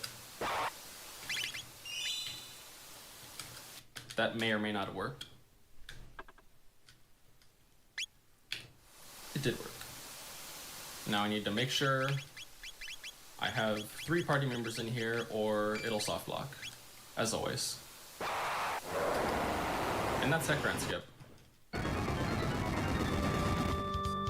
Basically what would have happened if I used the other slide version, I would have just walked up a little bit sooner and not had to do the saving and resetting. So I did use a save anywhere. I was wrong. Still, well done. But I decided just to show both versions of it, just cause. Yeah, the peculiar thing about this skip actually is that you do have to walk into Heckran, like walk into, talk to him, and then start the fight, just so the story triggers actually are set for you to continue. Otherwise, if you don't run into Heckran and just skip him, like just run past him, you will not be able to continue the story. Yeah, the bridge at Xenon will just be still not constructed. Shoot. And you won't be able to pass.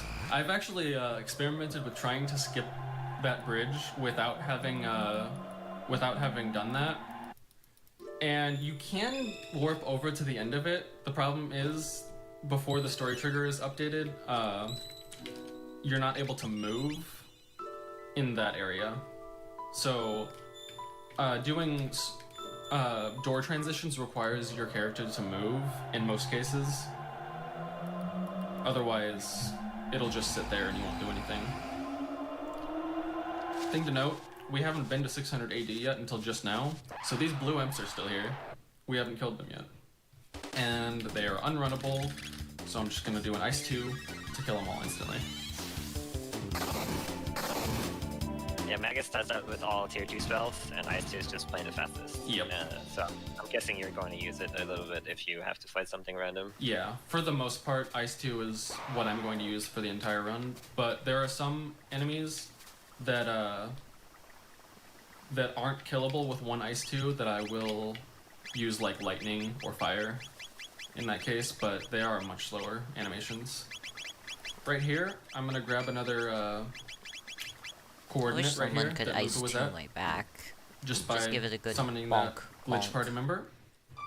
And I'm gonna use that coordinate for a very interesting Imagine skip. not constantly being. You're normally able to skip this boss, but I'm gonna skip it much, much faster. Not real. Never happens to anyone. There's the bridge. Bye. Now we're at 3 minutes and I should take a break. And we're gonna keep that party member in the party because we can continue to use that for more warps in Denadora, which are very, very quick.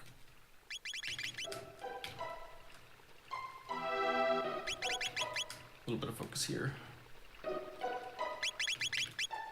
I wait just a couple seconds right there because Luca is moving during that. And clip through that terrain a little bit. Grab another coordinate by just opening and closing the menu right there. Warp yet another time. Grab a third coordinate. And then warp to the very top. And now I need to do some menuing, and I don't have it memorized, so I need to find this in my thing. Alright. I need to summon.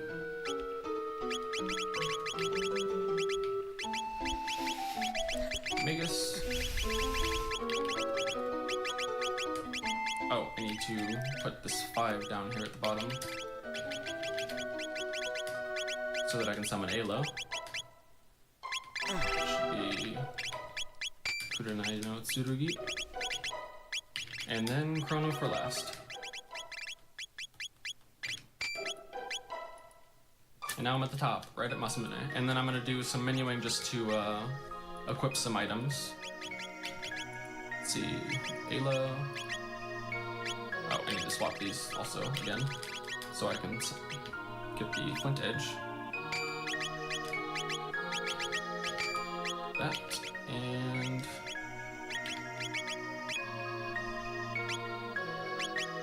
what am I doing?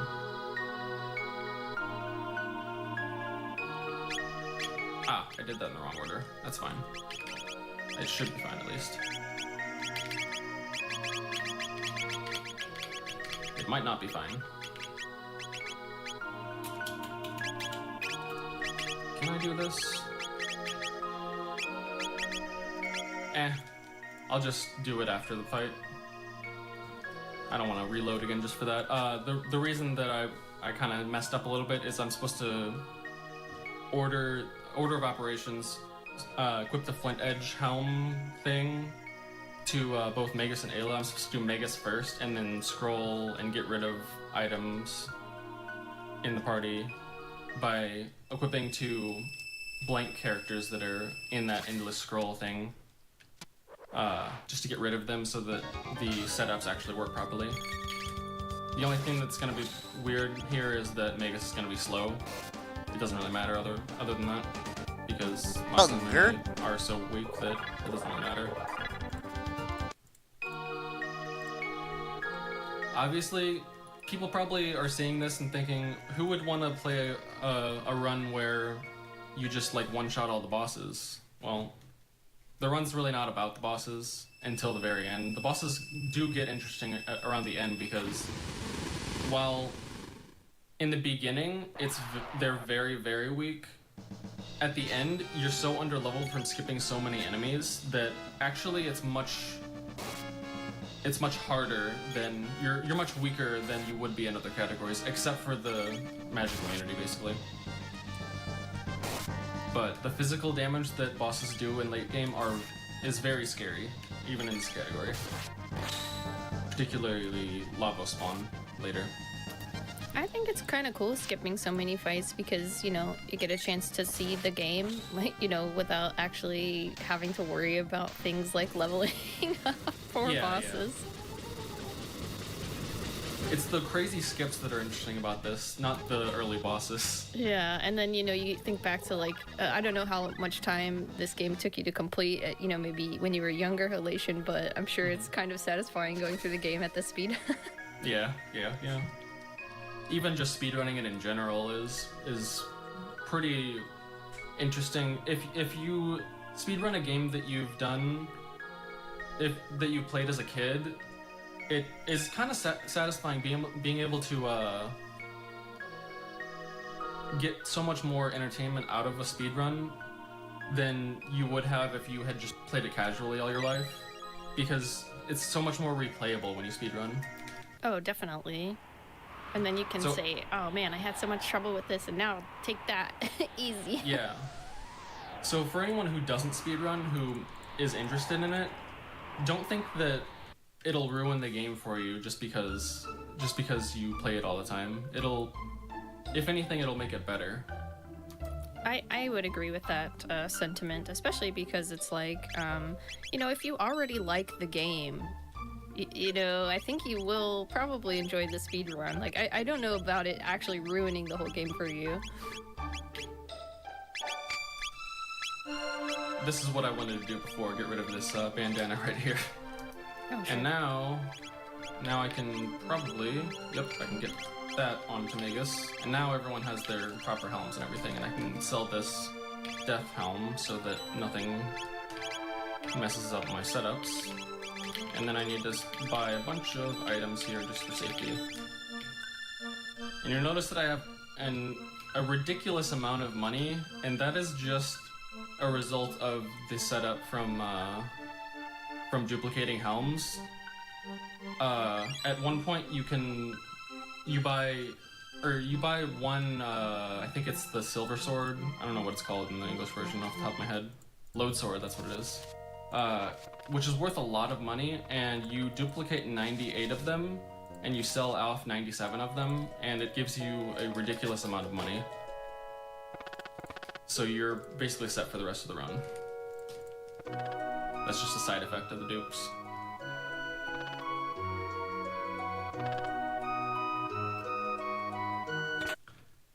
Also a side effect of having... Fuck, it does look weird.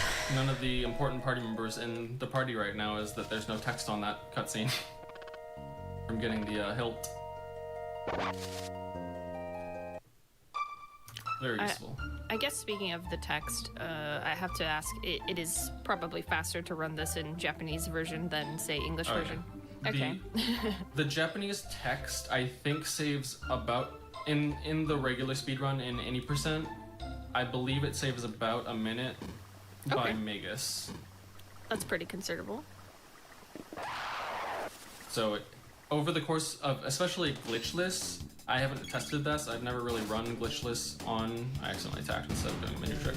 I haven't really run glitchless on Japanese version, but I imagine it would save upwards of like 3 minutes in glitchless, which is about a 5.5 hour run anyway, but still, that's considerable. I think Set the hairline first and then see where I'm sitting on that still. Have someone in the chat asking what your favorite Chrono Trigger song is. My favorite song, well, I have like 3 really good songs. Corridors of Time is one of them.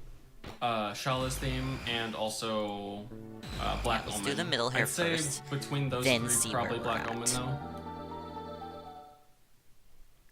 But we won't get to that until way later in the run. Save. Doing another fade out glitch right here, and this one is just in all the categories except for glitchless. Just to I don't actually know if I got that. Just to skip some dialogue from Melchior. Yeah, I think I already got it the first time.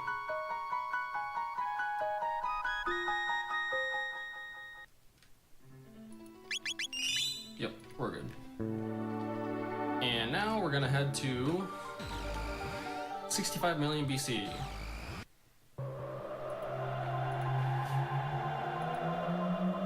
The beginning of it isn't too skip heavy. I am going to quickly summon a couple characters so that I don't have Chrono in the party.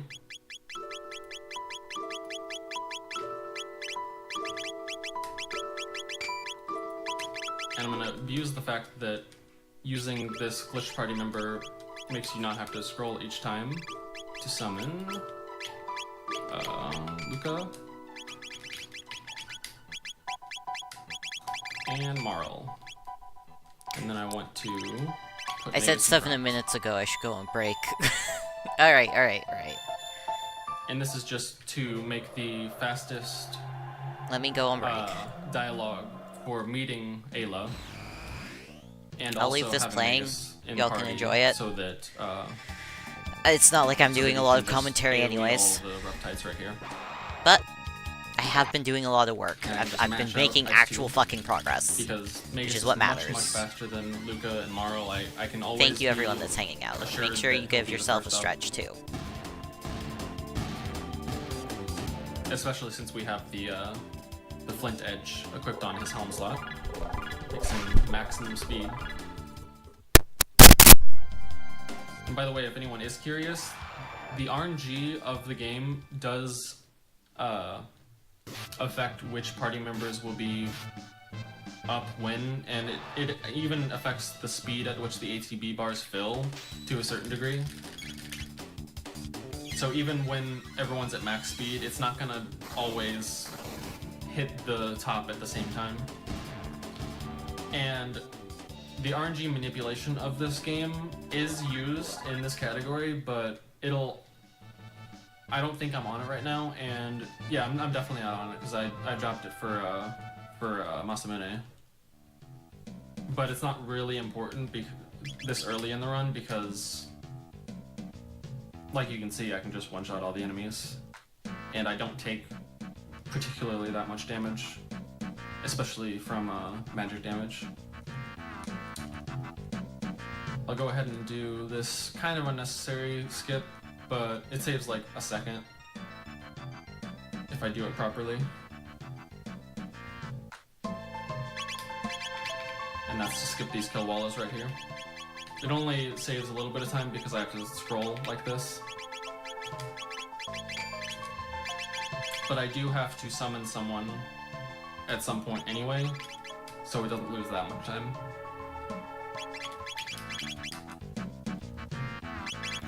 And then I need to summon, not over Morrow, or not over Luca, over Morrow.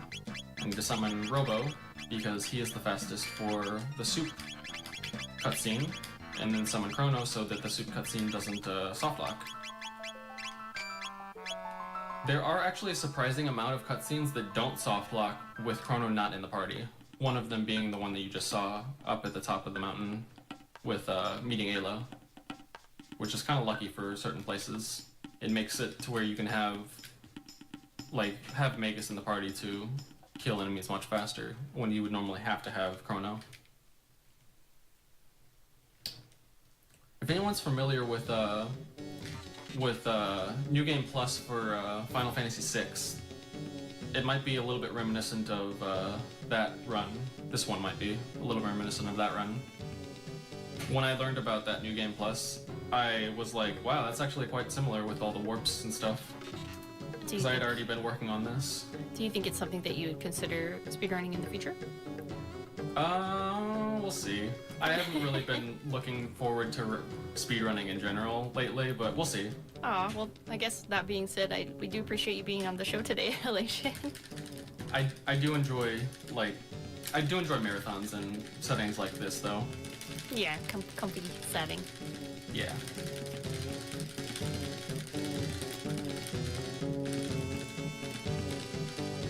I mash unnecessarily hard for this cutscene. You don't actually need to mash as fast as possible for this. It doesn't speed anything up. You just have to beat Ayla.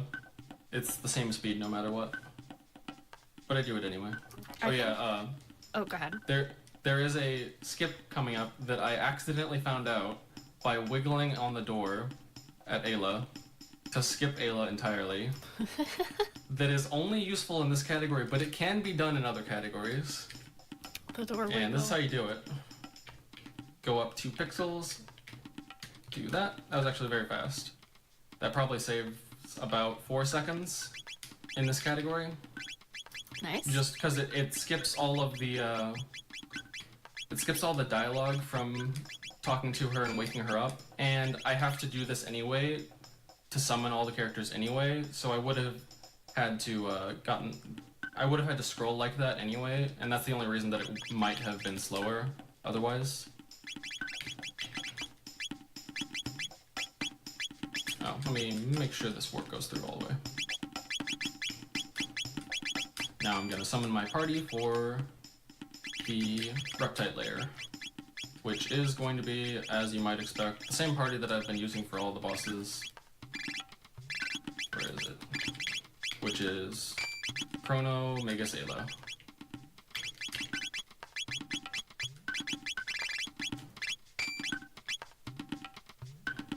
And that warp just skips past walking around that entire forest mage, which is quite slow.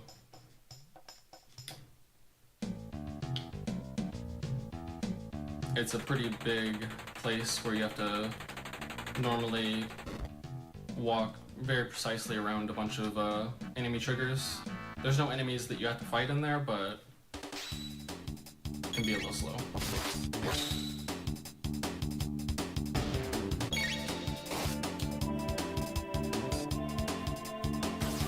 Shouldn't have used Ayla for that. Should have used Magus. Extra attacks that don't matter.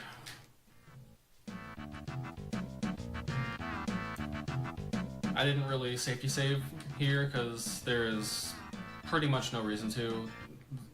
This area is pretty negligible in terms of danger. Nizbel even on 80% does very minimal damage as long as you don't get hit by any of the physical attacks, which is pretty easy. Even if you're not on RNG minute, he does very little damage and you're not in any danger of dying. And it takes it even a step further with the Flint Edge Helm that I have on these party members right now.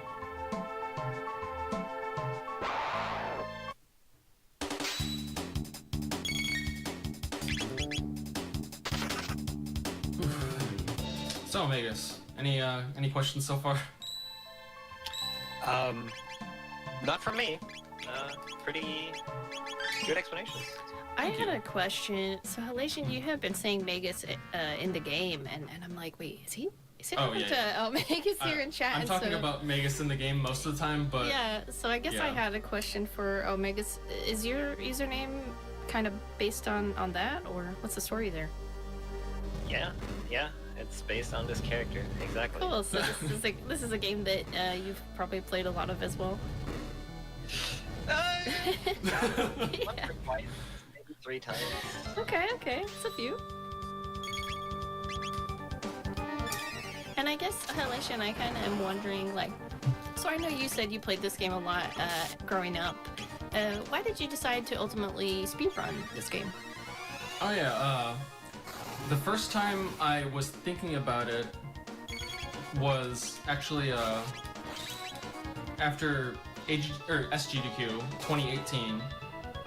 I had been thinking about just speedrunning in general. I didn't know which game I was going to run at the time, but then I remember thinking back on the previous year, and about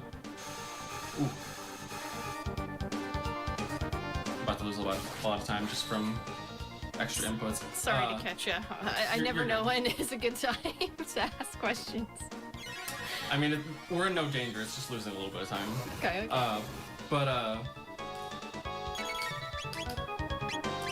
I was thinking back to the previous year, 2017, when Quexel ran, I think it was any % no LSS that year, and I thought I was thinking either Earthbound or Chrono Trigger, and once I decided on Chrono Trigger, I decided on any % no LSS because that's the one that I had seen the previous year. So that was pretty much the first time that I speedran in general, and it was this game in that category. Nice. Yeah, and by the way, oh, go ahead. This category, I'm the only person to ever run this exact category. There's at least one. I think there's another person also that ran it a little bit, the any % version of Save Corruption. Ban ran that one a little bit, and I think one other Japanese person. And I just soft blocked, apparently. Interesting. Huh. I mean, how far back am I? With the that's happened at some. Oh no. Oh, no. That's far back. That's far back. Well, interesting. Anyway, time to talk about some more stuff. I don't need to safety save for this place. Why would I? Yeah. I know what happened too. I needed Ayla in the second slot, not the third slot. Gosh, I honestly don't know how you can remember all of this stuff, like the menu. I do have notes like to the side of me right now, so. But even then, it's a lot. Remembering those little things. Oops. Trying to keep Magus. It happens. I guess this would be a good time for me to thank everybody for watching and say that your subs, gift subs, Amazon Prime subs, and bits cheered here on the GDQ channel do help support our weekly Hotfix content. So thank you so much for supporting our live shows. Information on all of our Hotfix shows is available at gamesdonequick.com/hotfix. So from there you can find out more information about submitting your runs to any of our weekly shows. Yep, this is why I should have safety saved every chance I get. Because I know I should have safety saved there. It happens. But I forgot the likelihood of that happening. I forgot about that specific way that it would soft lock. Yeah. And in general, if you speedrun this game, you are used to pretty much not saving at all. Like, I mean, this category obviously is a bit of a different approach, but in the other category, you try to save as few as possible. Most runners in the main category, like top 10 runs probably don't have safety saves in there at all.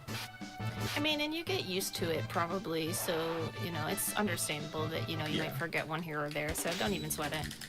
And that run is a lot more optimized than this one is too. Well, you know, you mentioned that it's you and maybe possibly one other runner for this category, so I wouldn't beat yourself up too badly. I was trying to say that the 80% category is the one that me and one or two other people have run.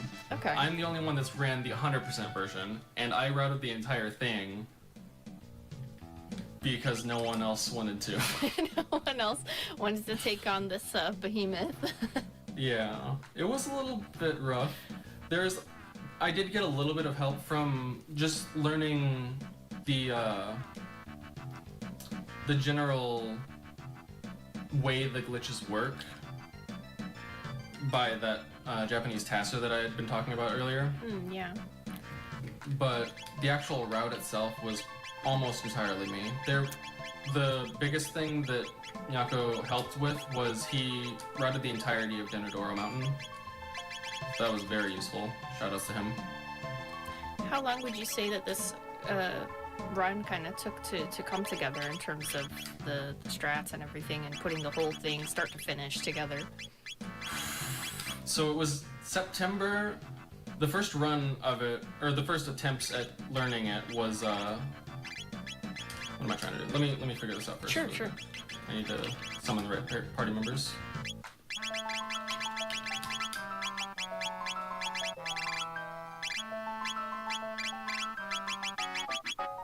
Wait. Oh, Robo.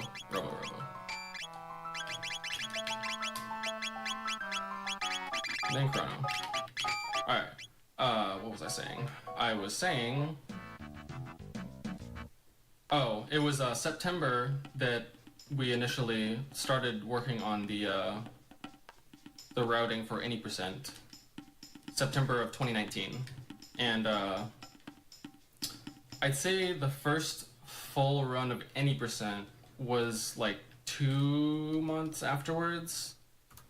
Okay. And then I kind of figured it was pretty boring because what it was just the 1 to 2 hours of duplicating helms, like I said before, and then into about 20 minutes of an actual run, because what you do is you go through all those skips that I did at the beginning, and then once you hit end of time, you just go straight to Lavos and kill him instantly. So once you're at end of time, it's just skipping past the shell, going into the interior, elixir glitching the core, or elixir glitching the inner Lavos, and then elixir glitching the core, and that takes about 3 minutes. Okay. So... It seems like it came together relatively quickly from what you're saying. That's for that category. Yeah. It took me many months to figure out all of the glitches that are now used in this category. Yeah. I did start to do runs pretty quickly, but it wasn't until like mid 2020 that I was actually able to get it down to where theoretically it could be faster than the non-save corruption 100%.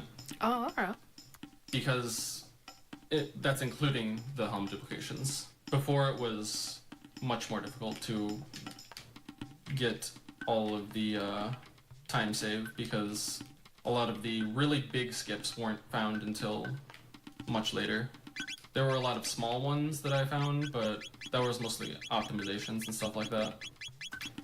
But I found a couple of really, really big skips in late game not too long ago that I'll be able to show off in this run.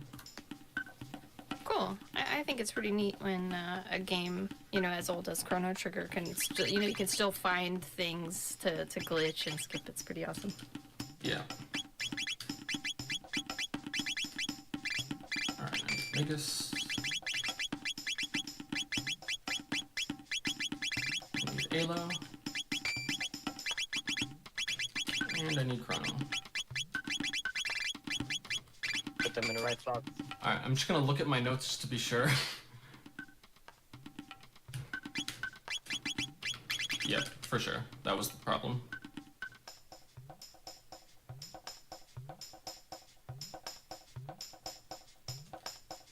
And safety save. Just in case. Just in case it happens again. Yeah, I'm pretty sure the game just doesn't understand that Ayla is in the third slot and just kind of doesn't have a failsafe for putting her in the right part of the cutscene at the very end there. Yeah. There are a few places. Yeah, exactly what you were going to say. There's a lot of places where if the character that's supposed to be in a cutscene in a certain slot is not in that slot, that's the main cause of soft blocks pretty much that you can run into.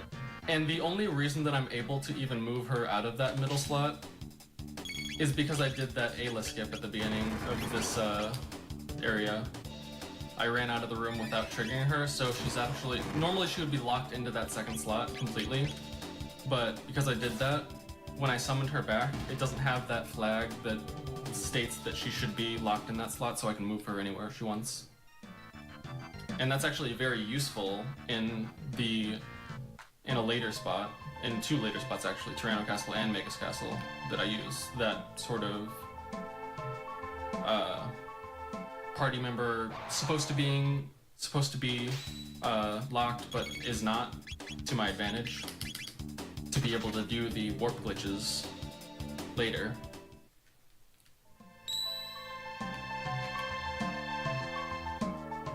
Alright, let's try this again. Ideally, I shouldn't get a zap at all, so it should be faster than last time anyway.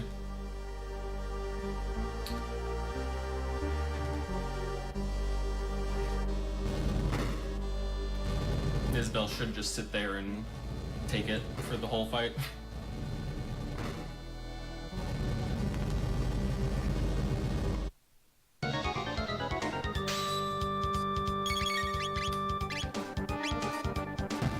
He did get an attack, but that's fine.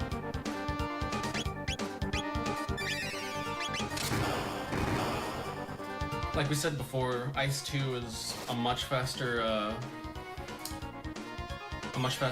animation than all the other 2 attacks. So we use it whenever possible.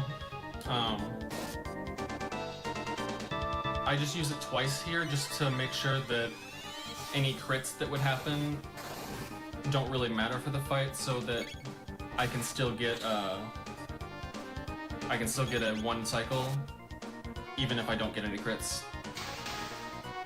And that was very fast. I got really good crits there. The game's trying to do something nice for you. Yeah. Alright.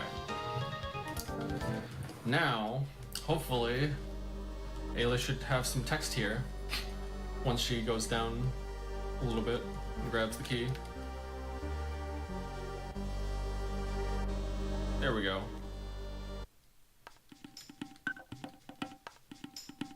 Alright.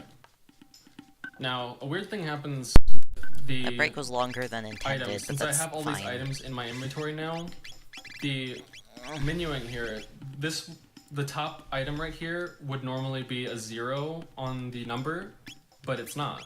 So I need to actually go down here and reorder these during this time so that I can actually do this to get that 0 so that I can get this infinite scroll again. Which, by the way, is not technically infinite, but I just call it that. It does end at some point. That. Oh, I'm actually gonna not do this normally. I'm gonna get this text just to show this glitchy text. It loses a bunch of time, but it's funny. Normally you'd be able to diagonal out of that door and skip the text entirely, but I wanted to do that really quick. For sure. Alright.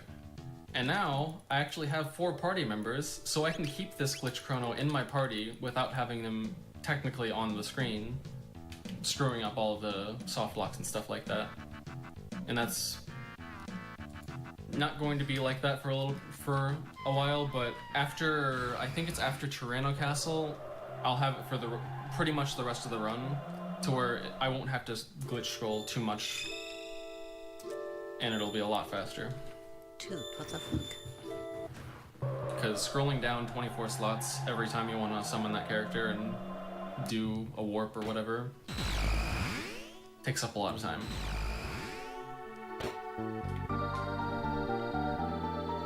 Now we're just kind of cleaning up a little bit of... What do I do here? Oh, right. Cleaning up a little bit of cutscenes to get to Magus Castle.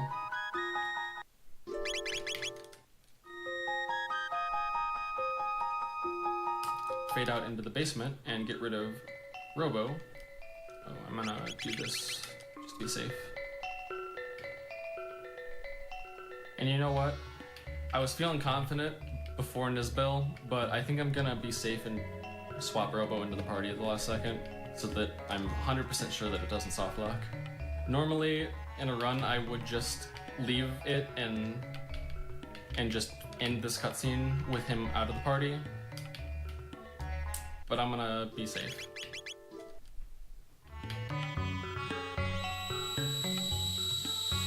Because normally he'd just get automatically swapped in, and I'm pretty sure he would here too.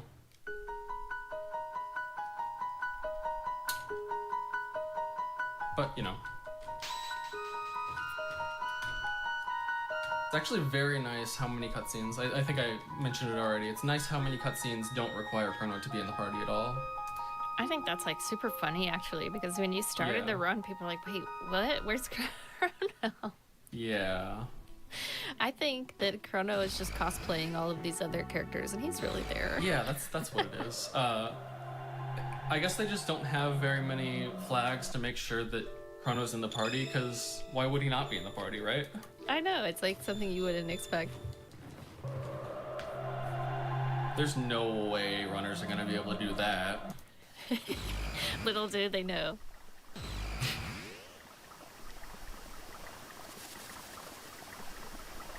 Alright. Oh yeah, bird skip. I never really explained that. You want to explain bird skip? I mean, yeah, normally it would seem like that fight is unskippable, but certain battle triggers, like this one in particular, like the bridge that you saw at the very top there, if you are in the right spot there and hold up, you can actually circumvent the trigger because the game doesn't actually push you into the battle trigger. It's very precise though. Cause of very many resets, because that's the first thing you pass when you have to keep manipulation in pretty much any other category other than this. And if you run into this battle, your RNG manipulation is gone. So, yeah. Alright. Now, I'm gonna summon Chrono again, just so this is one of the cutscenes that I do need Chrono to be in the party for. Oh, that's fine. Normally I'd have Luca as the third party member, but I forgot. Shouldn't matter though. But I have Magus in the second party, or second slot, for a very, very specific reason that'll become clear at the end of this cutscene. But for now, there's a big cutscene. The frog cutscenes that I still, even with this category, have not figured out how to skip. So what you're saying is there's a bounty in it for someone that can figure it out. I mean, yeah, you're welcome to try, but Would you say that the community is like pretty close for Chrono Trigger? Like, is it easy for newcomers to come in and oh ask yeah, questions? yeah. Everyone in the Discord is very friendly. There's every once in a while people pop in, but it's a pretty small community with everyone knows each other, and we're all friends. That's really cool. So if you are interested in running Chrono Trigger, probably not this category, but if you do, great. The other categories are much more beginner friendly. And if you do want to join, it's discord.me/Johnny, JOHNNY. And that'll be the place that you want to go to learn all of the stuff. And there's a wonderful any% no LSS tutorial by a guy called El Gran Jerry. It's one of the best tutorials I've ever seen for a speedrun for beginners. Very nice. Why are you not working? And that's pretty much, other than some people just want to do glitchless because that's what they see Plexel doing all the time, so they just want to learn the one that they see him doing. And that's great. There's not really a tutorial for that, but there are notes, and you can follow his 3, 4, his 5, VODs for that. 6, 7, 8, 9, So 10. that's pretty good. Yeah, it sounds like there's a lot of resources, which is always nice to see. Mm-hmm. There's like I am not okay. in-depth notes on what to do for glitchless, but there's not like a video tutorial for it. I wonder, how long are your notes for this run? Just curious. Like, how many pages of notes do you have in front of you? On my Google Doc, it is 42 pages. Oh my goodness. I did the Just line work letting on the y'all know. fucking wrong layer. 42 pages. I am currently on 11 of 42. Oh, we got the time. Alright, so now that cutscene's over, we're gonna go into another cutscene, but first, you'll notice that Frog's not in the party because Magus is in there, and it doesn't know what to do with that, so it just... Uh-oh. She's running. Oh, no, what happened? So I don't know. So normally, if this happened, and I had Luca in the party, it wouldn't be a soft lock, but it would lose like a couple minutes. Okay, it is Luca. So we're just gonna sit here because it would lose more time to reset right now. She's just gonna run across the screen a bunch of times, and eventually she'll group up with the party. So we're just gonna sit here for a little bit. Just let her go for a little leisurely stroll around. She needs to the go map. for a jog. There she goes. Yeah. Oh, Anyway, hey Diddy Dong. So because Magus is in what the would you second like for your party sketch? slot, it doesn't automatically put Frog in that slot, which means we don't have to have him in the party for Magus Castle. It's good to see ya. And that's very useful. Like I said, I need because the if break you don't from have- if you working have on that because a I just party did. member that's I committed locked, an arts it makes monkey. it very difficult to do any of the glitches that Which monkey? I've been doing for the entire run, particularly the slide glitch to skip past enemies and stuff like that. But because we have that, we can put... I'm just gonna re-scroll again, I think I did the wrong spot. Because we have Frog not in the party, we can actually put him in the first party slot by summoning Marl right here. Okay. And just putting him in the first slot. And I'm actually gonna put Ayla also here. Yeah, we'll go ahead and summon Ayla and then Frog again. Just to be safe. I'm not looking up a reference picture, so I'm probably gonna get this a Doing things little out of wrong. order. Ayla.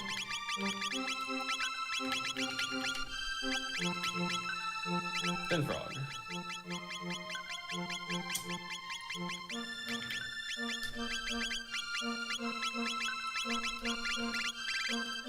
he is. And what this lets us do is, even being in the first party slot, it still goes through this cutscene and everything, and it doesn't soft lock or anything, hopefully, probably. And we can actually go through the entirety of Magus Castle, get rid of him before we enter, and go through the entirety of Magus Castle without him in the party at all. Similar thing with all the cutscenes that don't need Chrono. None of the cutscenes in Magus Castle need Frog to be in the party, and he'll still talk and everything, and you'll hear the sound cues of him like ribbiting, but he won't be there. And you don't need him for the confrontation with Magus either, which will be interesting, having him in the party and fighting him at the same time. Yeah, that does sound like quite the predicament. A funny thing about the summoning is you can actually summon 3 of the same character in the same party, and weird things happen. Actually, oh god. there's an even weirder thing that can happen that I'm thinking I should probably show off when we enter Magus Castle, since we're right here anyway. That involves one of those glitch party members being in the party when you initiate a fight and finishing that fight and what happens afterwards. No spoilers what happens, but something happens. I know he has a hat. I don't know what his hat looks like. The reason that it soft locks whenever you enter a fight with the glitched Chrono that I've been using for the whole run is because whenever you end the fight, it forces you into your menu, and whenever you back out of it, it still continues to force you into it no matter what. And I haven't figured out a way to make it to where it's not forcing you into it, but oh well, you just have to skip past everything that you and hope you don't trigger a fight accidentally. Yeah. Which there are a lot of opportunities to accidentally do that. It's interesting that every time this screen comes back up, Magus goes to where Frog is. So he's up at the mountain right now. And once it goes back up to here, he's right behind Frog. Look behind you, Frog. He's right there. And it kind of looks like he gets startled. Oh, what? Where? And that happens. Sliding. Bunker. Because both of these characters are not supposed to be in this cutscene. Alright. There is a way to skip past these guys without having to go into the fight, but it's really difficult, and I'm not convinced that it actually saves time. I haven't timed it like frame by frame, but I don't think it saves time. So I just run away. It's much easier anyway. That's what you would do in any other category.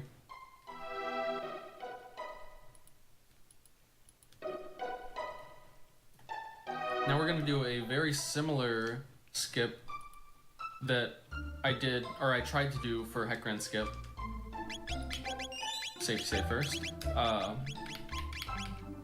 And we're going to try to skip past, and this one's a lot easier than Heckran Skip is, to skip past this initial trigger in front of the castle, where it scrolls up and gives a bunch of text. It's really, really slow.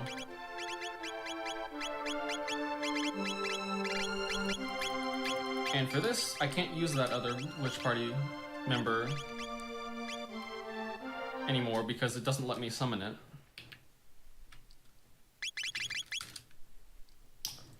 Hopefully I get it right. That looks good. He's cute. All good. He's a little nervous. This is his first time being doodled like this. We're gonna get rid of Marl for this. Oh, right.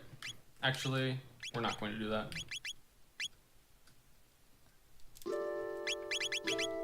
We're gonna get rid of that party member because this one, I always forget whenever I do this, that while the other glitch party member allows you to circumvent having to do the scrolling and everything, This one that I have in my party right now doesn't let you do that. It's a weird thing that happens. I don't know why. There are a lot of background memory addresses going that I'm abusing that I don't fully understand, but I understand enough to actually do the run. It's like one of those just works kind of things. Kinda. I mean, I know there's much more to it, but that's just kind of what I understand. Yeah, yeah. And then he has like a little jacket. You're not going crazy. There is no music in this room. It's like Very normal. super serious section of the speedrun. Alright, now I'm gonna do a thing that... Ooh, actually, I guess that has to happen. Oh well. I'm gonna go safety save, so I have to go out of here because I wanted to show that crazy thing that I'm about to show at this first fight in the castle. And then I'm gonna reload and do it properly. So basically a glitch exhibition. We like to see those. Heads up for anyone paying attention to the YouTube video, there's gonna be flashing lights in a minute. So I'm gonna summon back that character that I just got rid of for a moment.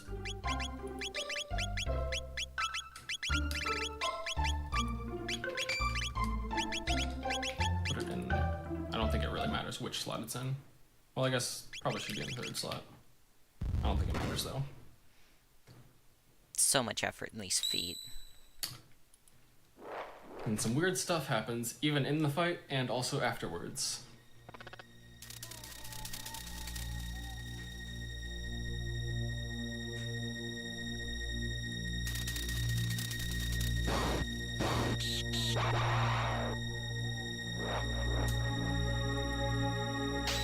Shows up and it's a very corrupted sprite.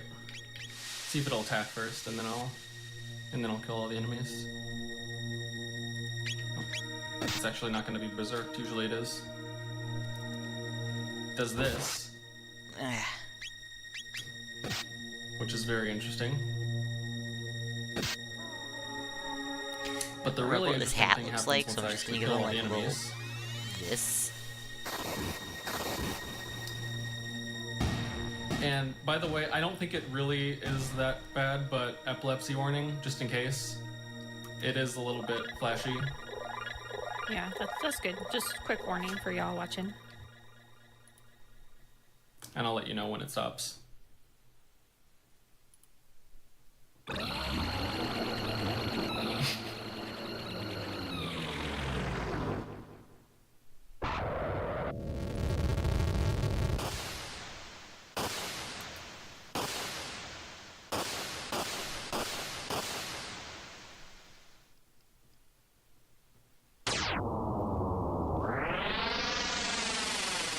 There. Little monkey sketch. Is What do you this think? Is this normal? I did my Like, best That's based off completely entirely normal part of memory. the game. And now the screen is white. I can still move around and everything. He's a monkey. I can open the menu to stop it from being like that. I did But, not try yeah, on the that's feed. that glitch. So it's over. Epilepsy warning is over. So, Would you like me to send it to you in DMs fun. at all? Yeah, you can open your eyes now, everyone. I don't know if I have you on Discord. and now we'll do the fight the right way. And then actually go through the castle.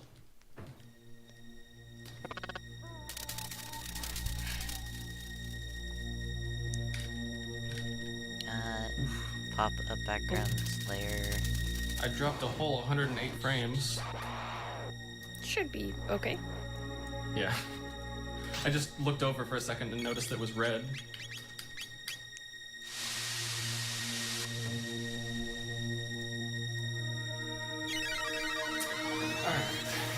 D-Dog.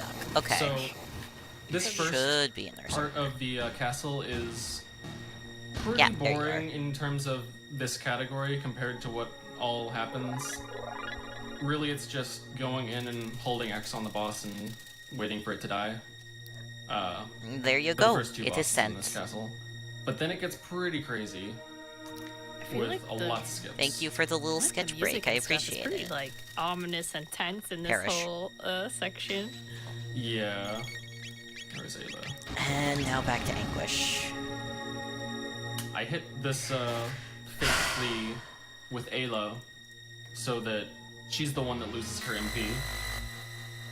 Because Magus is very important. Chronos isn't as important. I probably could have just hit it with him, but I like to keep him up just in Trying case. symmetry on it. Jump Magus's scare. MP is very I don't important want to have for to the do next fight with an all AoE of skeleton that fight twice. where I can just use Ice 2 to kill them all. I'm gonna turn these off. I do want to Flea. give a... Oh, I want to remember to be black. There we I'm just gonna go. hold X. And there is a way to manipulate this fight into never attacking you, except for at the very beginning, just to set up the RNG. I won't be doing it in this run just because it's not worth the effort of resetting the game and having Frog for the fight. Because the only way to do it is with Frog at a certain speed. So we just hold X and wait for him to die.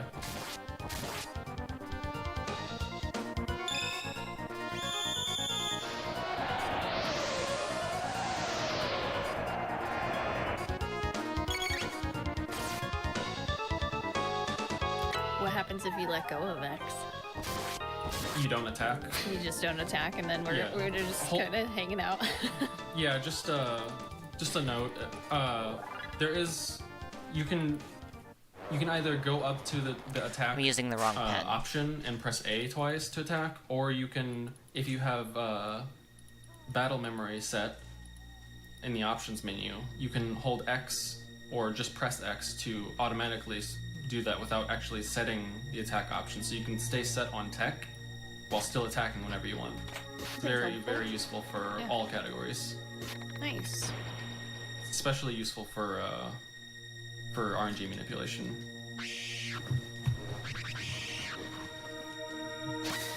Being able to consistently If have there's the French same toast pattern and just chicken by wrap, holding those X are is mine. very It said no useful. to my egg wrap. So I just was like, fuck, fine, I'm taking this. It ultimately came out to less than the meal.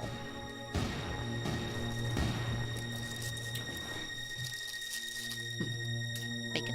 And pretty much the same thing for Slash. Hold X.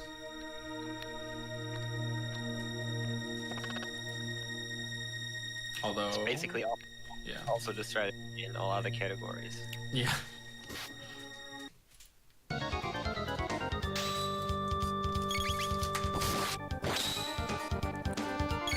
Thank you. It is very possible for Chrono to die on this fight by getting spin cut. I'll just revive him if that happens. I haven't actually tested to see if that matters for the rest of the run. Oof, excuse me. But just to be safe, I'll revive him if he does happen to die from a spin cut.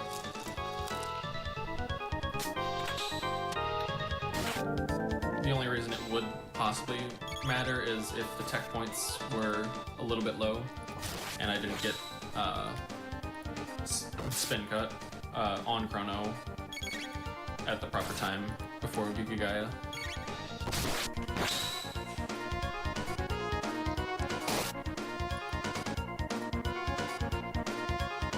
Alright, good. That should, it might not be, it should be the only spin cut that happens during this fight, unless we get really poor crits. So he should be safe, unless he gets countered.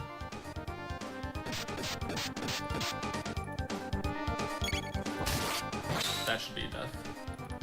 Yep. Easy. As soon as he does that counter where he says "ha," and in the English version it's wait, what is it? I haven't done the English version in so long. What is it, mate? Yes, indeed. Yes, indeed. There we go. Sorry, what was it? Yes, indeed. Oh, yes, indeed. A couple of bosses say that whenever they do a counter, or I guess Hecarim's isn't a counter, but Yeah, a couple bosses say that for some reason. I don't know why that they translated "ha" into "yes, indeed." You can thank Ted Woolsey for everything. All right, now we're getting into the meat of the Magus Castle with a bunch of warps and slides and skips and whatnot.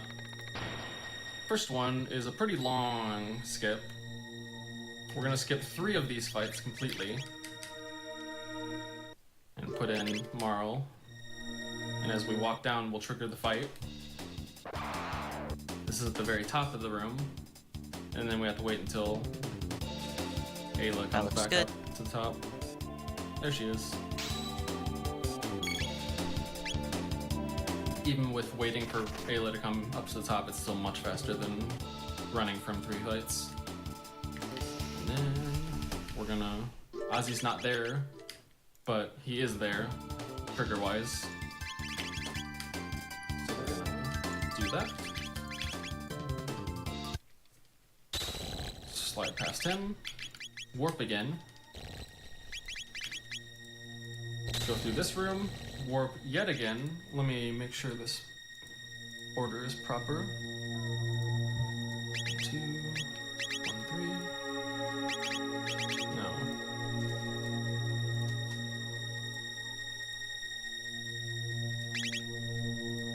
Huh. I have this in a weird order. This might not work properly. Try it like this.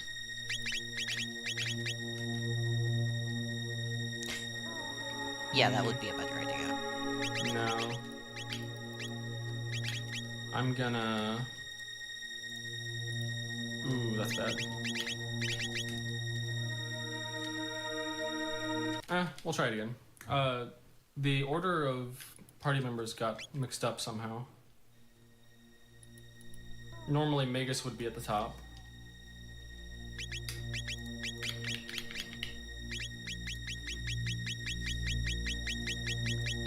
Figuring out how to actually warp past these using coordinates that I used with a, Man, that looks silly. Wrong party member.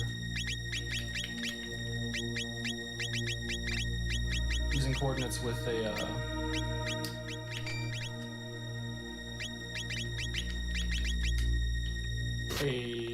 map viewer, a tool called Temporal Flux that shows all the maps of areas and stuff. Very useful. I would say who made it, but I don't know.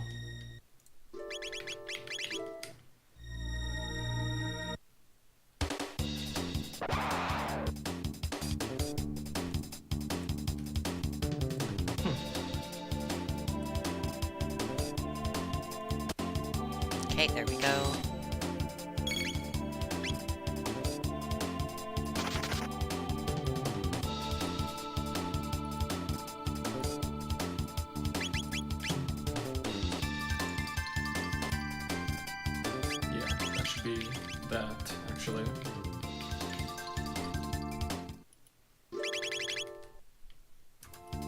Like the game is like really particular for this category as to the order of your party. Yeah, that's very important. Like I didn't realize it was that important, but it really seems like a theme here. Yeah, it's only for this category too, though. You know what? I'm just gonna play it safe. I'm just gonna walk up without warping. It's not that much slower. I don't want to sit here and do it again a 3rd time. Bunger. It's not much slower. And the slide just to skip past the traps, but more importantly, to grab a coordinate for later. And now, I don't have to, but yep, I knew that was gonna happen as soon as I went slow.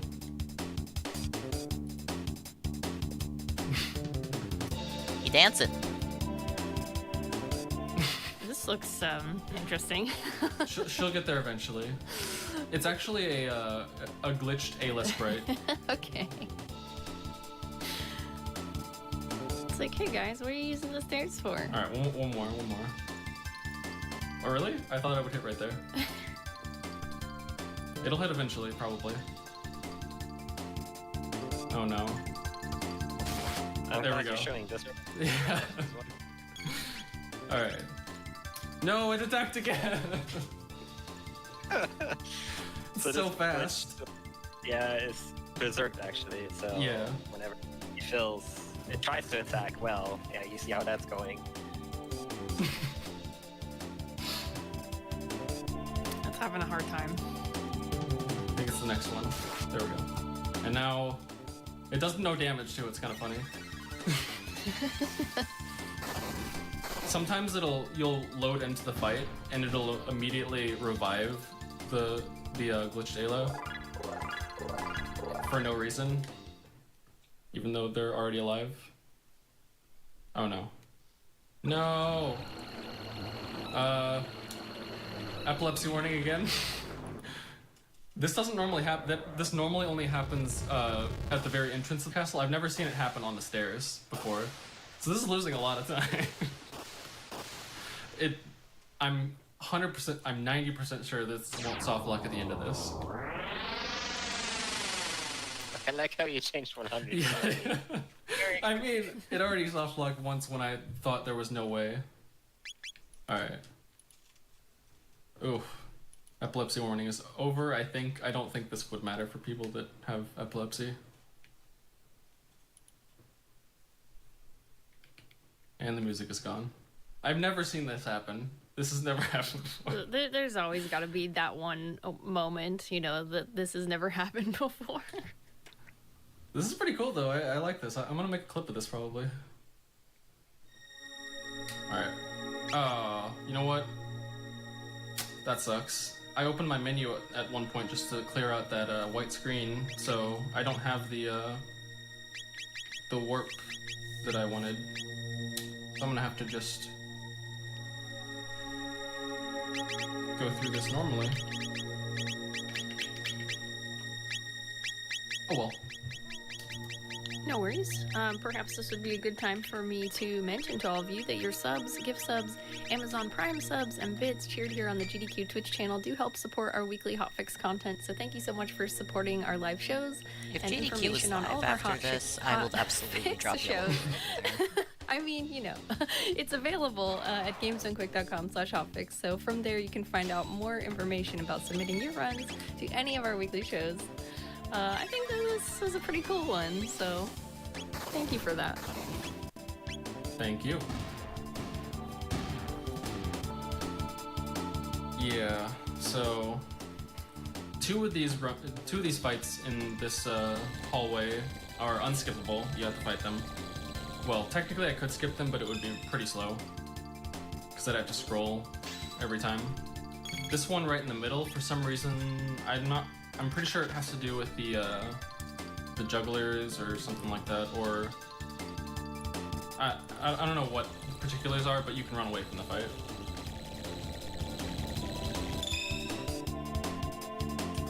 They kind of forgot to make sure that was unrunnable.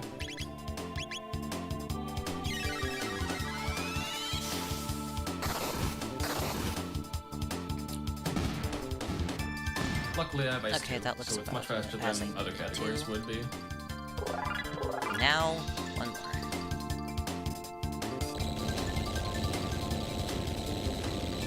So I actually have a lot more experience and experience in tech points than I would normally have in a run like this. But it doesn't really matter because I don't really know what I would do to skip other fights later. I don't know what other fights that I would skip because I pretty much skip every fight that is possibly skippable in the run. Were you gonna say something, Magus? No. Oh.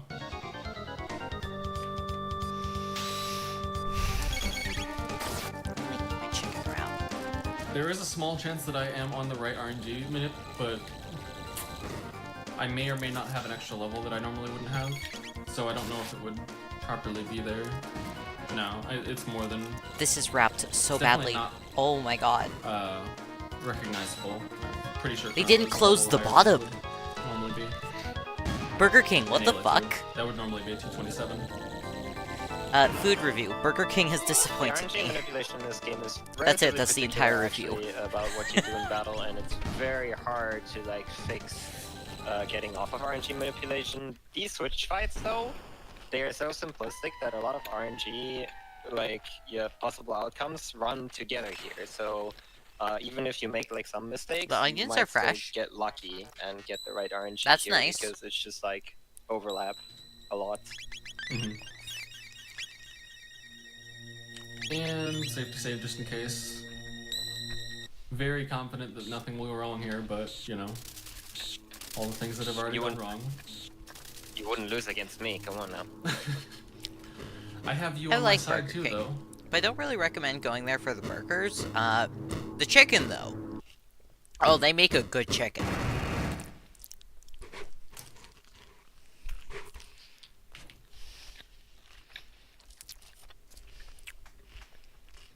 And there's the other Magus. It's like they stole KFC's original There's recipe actually a and then useless actually glitch used that I it, found unlike on this KFC. fight that is kind of interesting.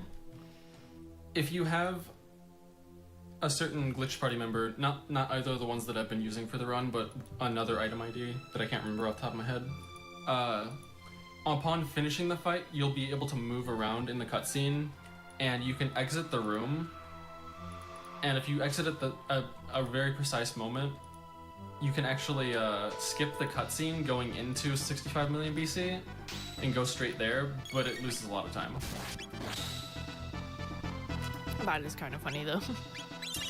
It takes forever to actually go out, all the way out the castle, and all the way around into time, into 65 million BC, and then get all the way to where you would be.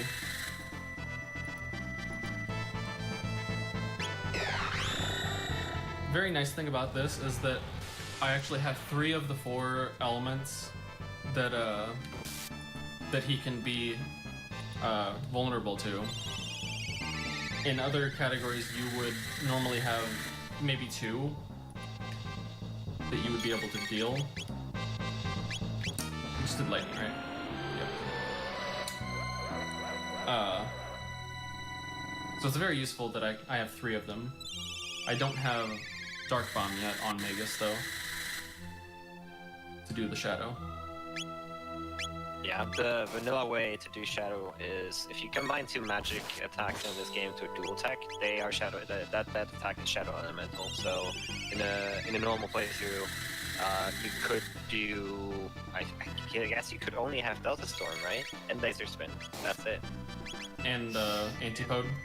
And yeah, Rocket Roll. but you can't use it. You can't use those. You can use Rocket Roll. That is true. Can't use Antipode? combining.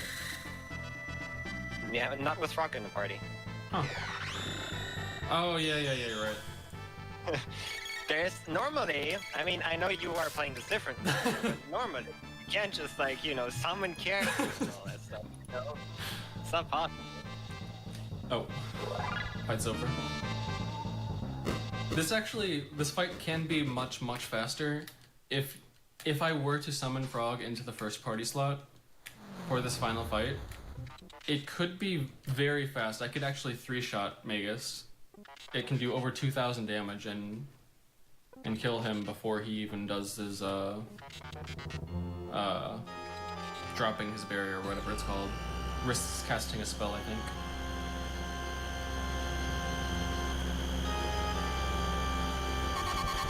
So I'm gonna... This is normally a place where I would get up and go to the bathroom, but I'm feeling pretty good right now, so... Okay, yeah. This is one of the input breaks. It's about a minute long, I'd say.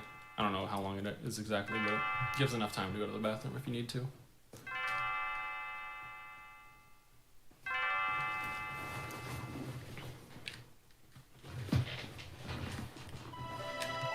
And unlike most text boxes in the game, these ones auto advance, and pressing A doesn't do anything. It doesn't make them go faster. It makes you feel better.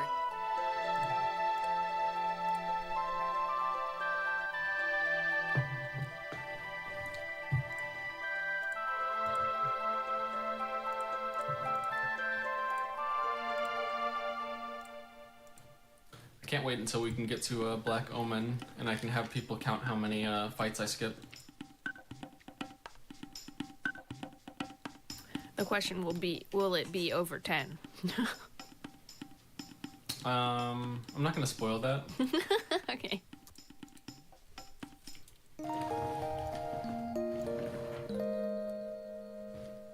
Yeah, that looks better.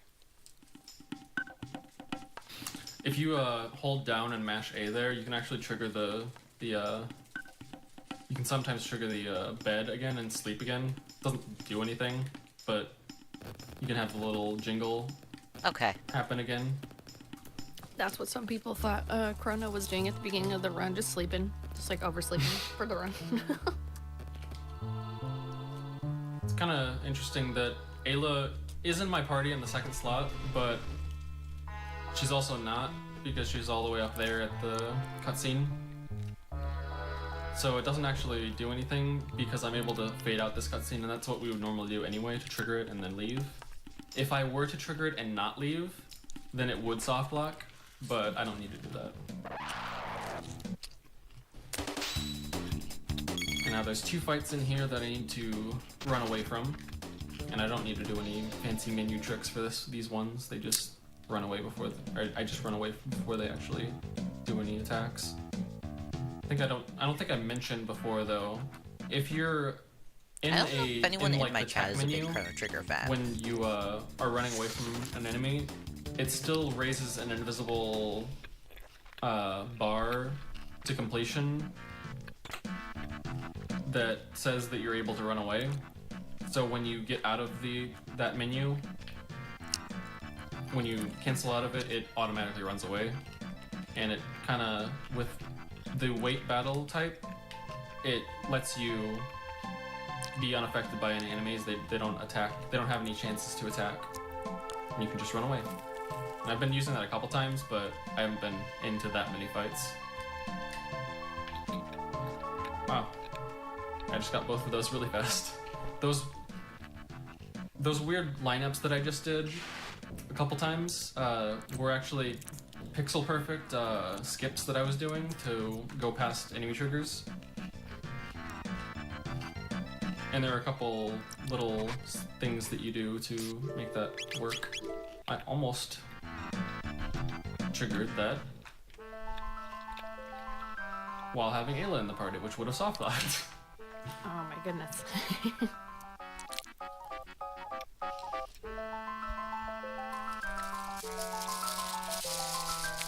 Or I'm pretty sure it does. Or maybe it's just that she gets locked into the party. I often can't remember exactly why I'm not supposed to have people in parties. I just have, like, notes saying, do not have this person in the party on my notes.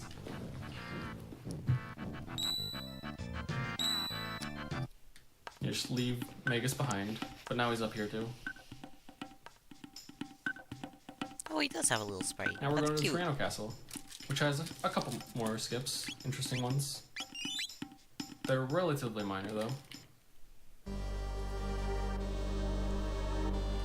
compared to some of the other ones that I've done. Although it might look like it's pretty big, it's not as big as it seems, time-wise.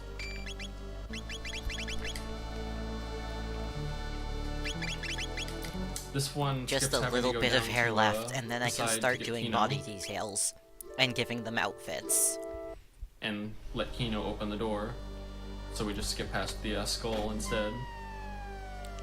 There's another one where I'm gonna grab a coordinate right here, try to avoid the fights also. And then warp up here.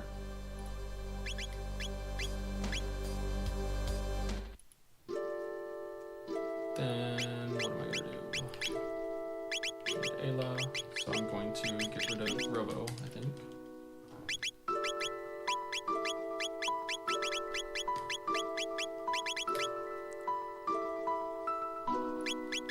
second. Oops. Glad I did that before I did that. Otherwise I would have ruined the skip. Let's go into this transition before I do this.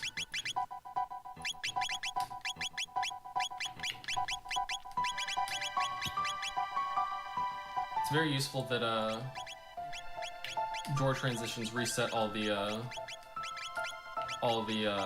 coordinate positions of all the party members, so I can use that to fix some sticky situations that I get into.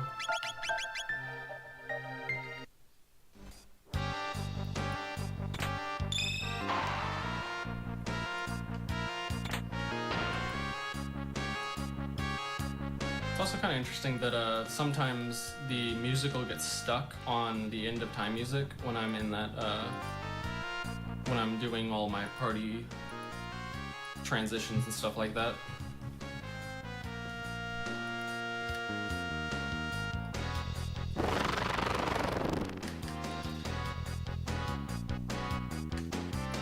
Black Tyranno is not super flashy in the fight, but it is interesting to be able to, by having Magus and all these powerful weapons, able to skip past the barbecue entirely.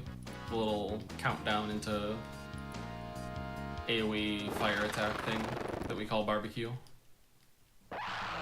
Seems appropriate.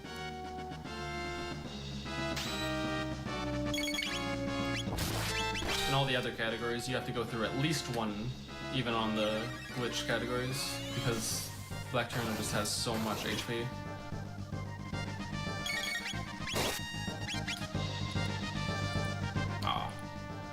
Unfortunately, I didn't skip the attack from Azalo. Wasn't quite fast enough. When you're doing bufferless fights, a lot of times you time by using the ATB filling up, and that can be a little imprecise. And that's sort of pseudo manip, but I'm not on any sort of RNG that I know of, so I can do it without needing to rely on any crits or anything like that. And that's basically what I did going through this whole routing process, was try to route it to where I don't rely on any crits that I would normally have. I mean, that seems like a good idea. Like, that seems kind of like the way to go. So you're not banking on it. Theoretically, though, optimally, you would want to have everything routed out specifically to where if you don't fall off manip at all, you should get the exact same crits every time. And it would make it slightly more optimal. Maybe time for like a new set of notes, I guess, if that was something you felt like doing. Yeah, it's a little tough for this category though, because there's so many times where I have to like reload because because it's soft locked. Yeah.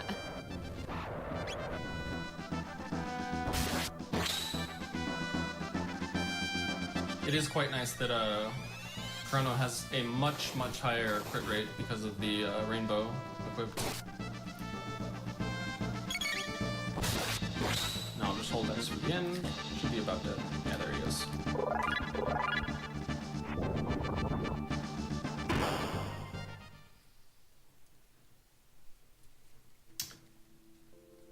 And here goes another cutscene.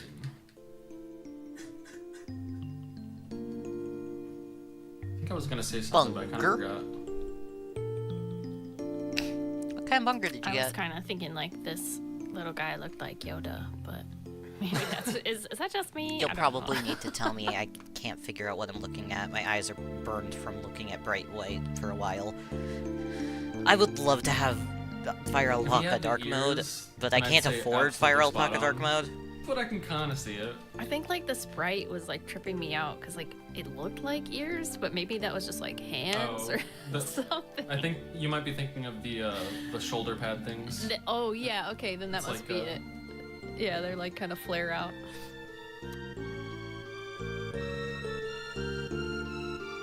To me, when I was a kid, I always thought they were like the the frill of a frilled dragon. Oh, okay. Kind of looks like that, but it's actually not. It's just clothing.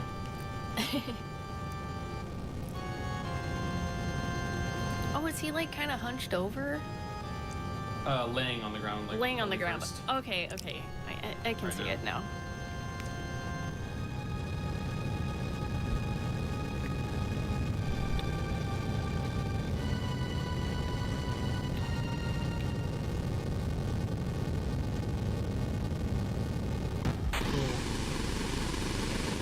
Oh no. F's in chat. That one can die. It's gonna disappear.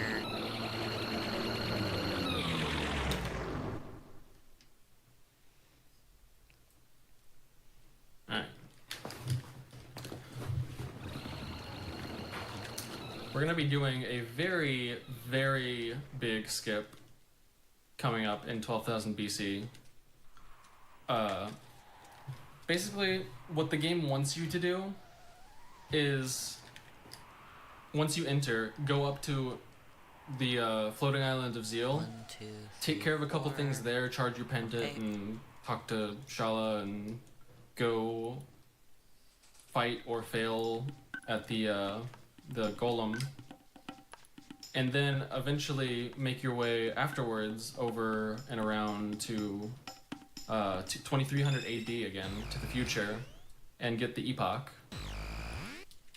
And then eventually, because of that, you're able to get back to 12,000 BC and go left over to the Beast Layer. I'm gonna say I don't want to do any of that, so I'm gonna go left straight away and skip getting the Epoch altogether, and skip charging the pendant and all that stuff. I'm gonna shelter, make sure I have everything proper.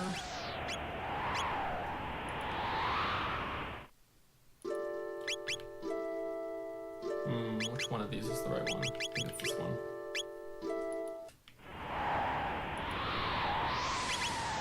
I'm gonna summon Robo because I already have Marl in my party.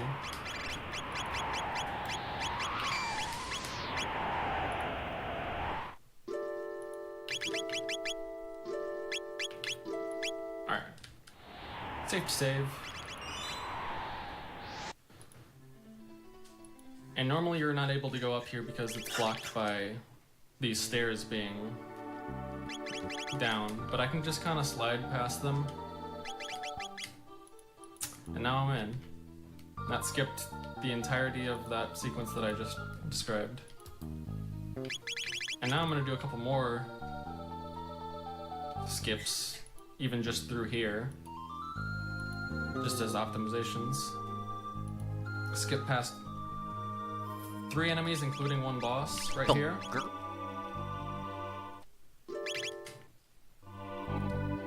Just, excuse me, guy. His hitbox kind of disappears, I don't know. It's like pretty So I can good. just walk past him.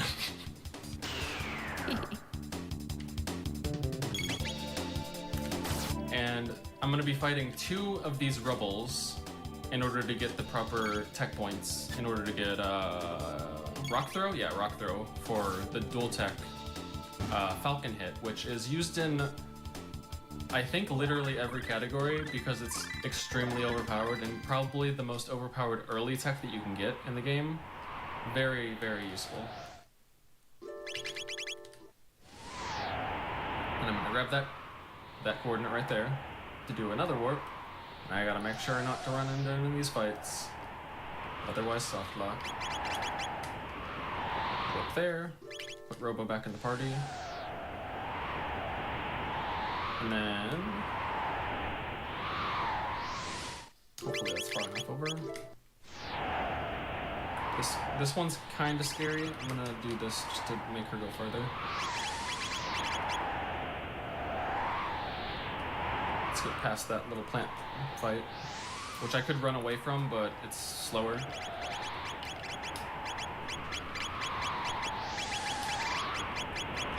And summon Chrono back, and trigger this fight.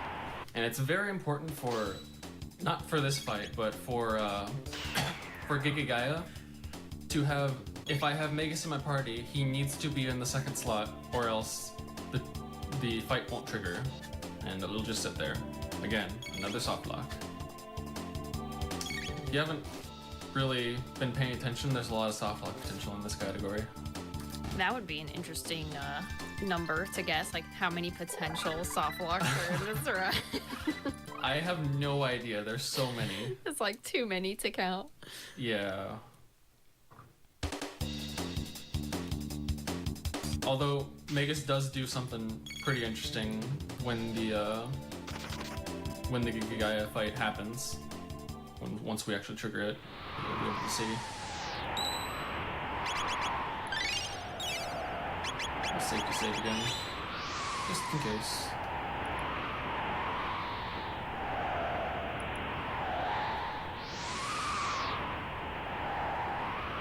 You might have noticed that I've skipped past pretty much every single item on the ground that I've seen, and that's because we created all the items that we need for the entire run. With the late game weapons and accessories and equipping the overpowered helms. There goes Magus. Bye. Now it's back. It's just like, just kidding, guys.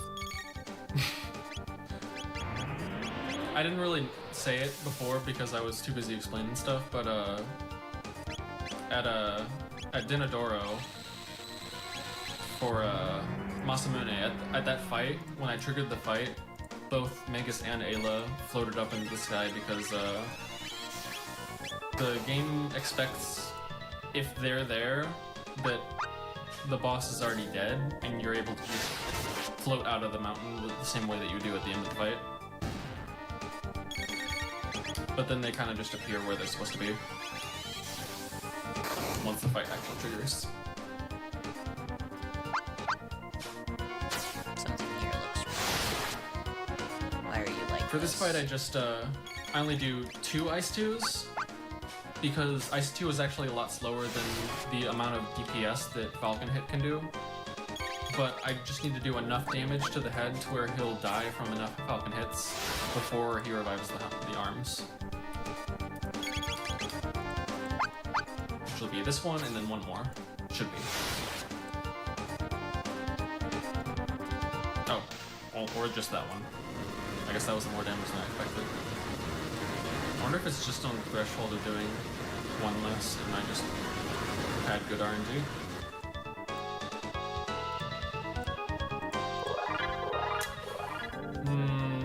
I kind of want to do Ruby Knife Skip, but it's really dangerous and I don't want to do this fight again. I don't know. I mean, it's your call as always, but whatever you think. I'm thinking. It's kind of interesting. I'll do it. I don't think I'll fail it. If I do fail it, I'll just abort and try to save it and just talk to Melchior instead. I'll try to abort. It shouldn't soft lock me probably, but it might get Magus stuck in the wall. Basically, what happens is there's actually a barrier in front of the door that I'm trying to leave. It's just like an invisible wall, basically, that you're not normally able to get by. But if you slide glitch through it, there's 2 pixels where you're able to move. And if you're able to move in a door transition, then you can trigger it. So I'm trying to do that. And it saves, I think if you do it optimally, the best time that I got was about 10 seconds faster than just sitting through the cutscene. So it's actually pretty significant. And the Ruby Knife key item that you get from the cutscene doesn't actually do anything. It's just the story trigger that actually updates that you need. But it's already updated at this point right now. Okay.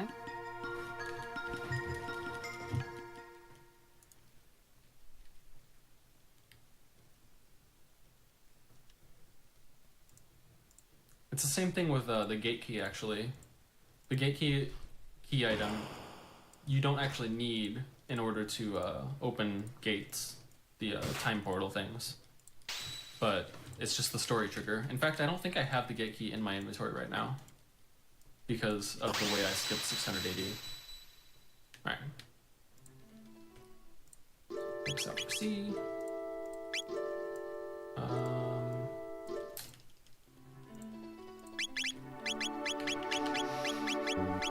Summon him into the first slot.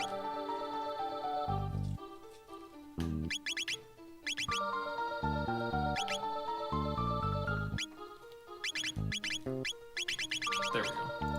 And walk a bit. Come on. That's way too far down. This was very slow, but I think I got it just fine. Yep. And now I can just...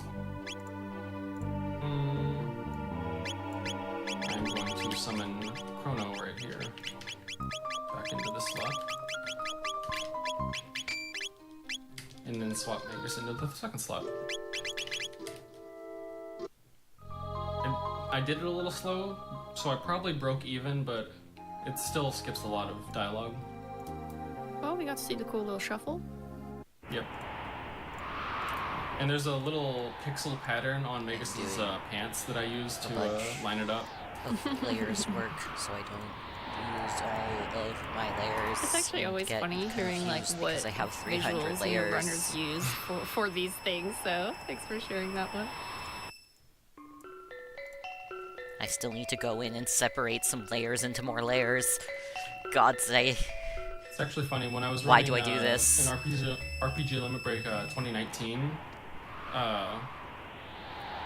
it was really kind of frustrating because At least these hands the are TV better. that I had was kind of blurry and I couldn't get the pixel Oh no.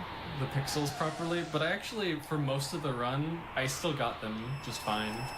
So it was kind of lucky that I didn't really need clear pixels, but there's a skip at the end called Lavo Shell Skip that I had a little bit of trouble doing because of it.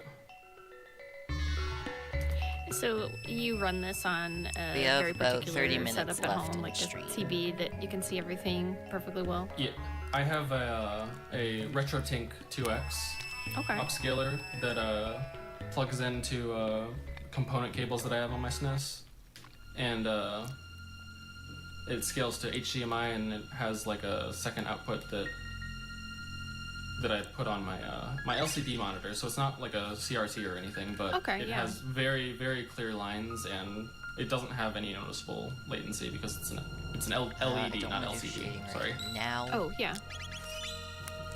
LCDs are quite a bit more lag.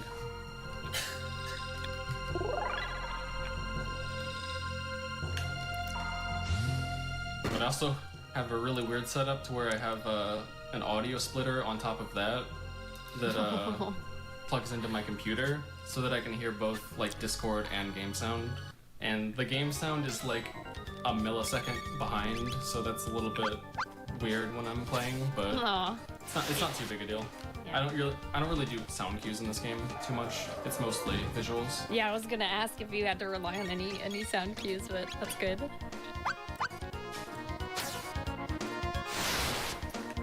Dalton's pretty much a pushover. Just 2 Falcon hits. In any category, it's just 2 Falcon hits and you kill him. Although, in any percent, we would already be going to Redinite and then Lavos afterwards. Using very precise manipulations so that you're able to actually beat Lavos. Because Lavo Shell is it's pretty rough.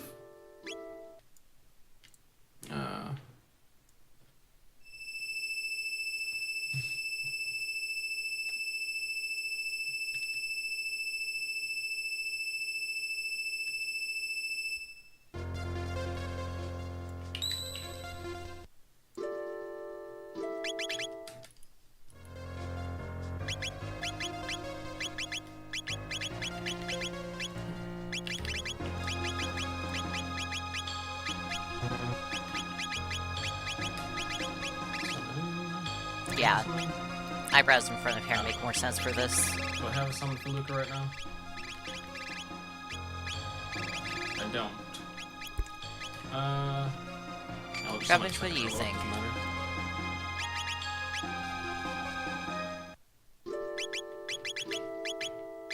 Other than naked.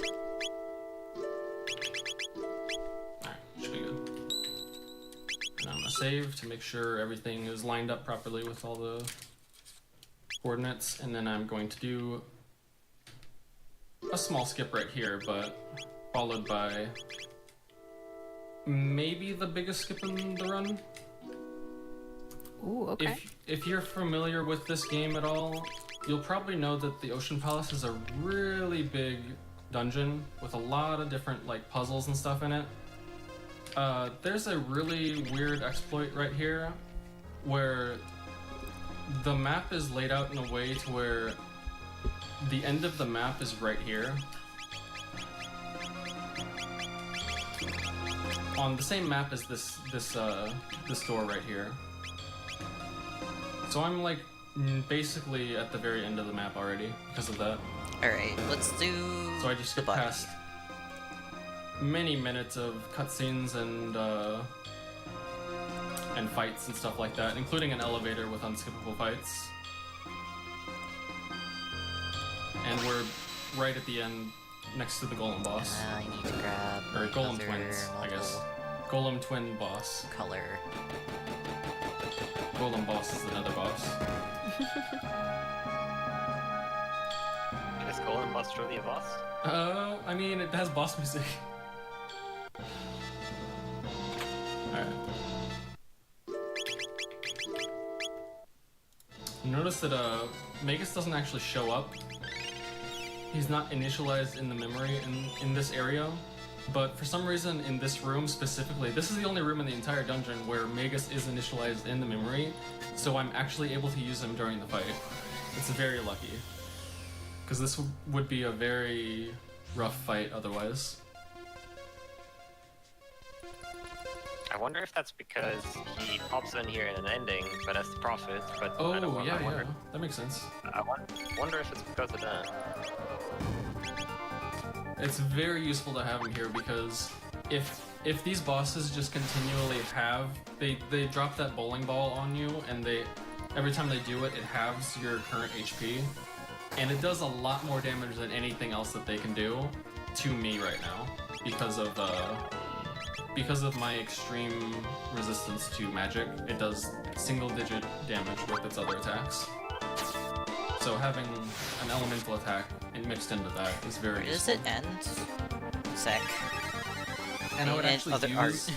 Fire 2 here if it weren't for the fact that Fire 2 is a slow animation. The animation of their fire attack is much faster than their ice attack, but it doesn't actually matter in this case. Where's Locust?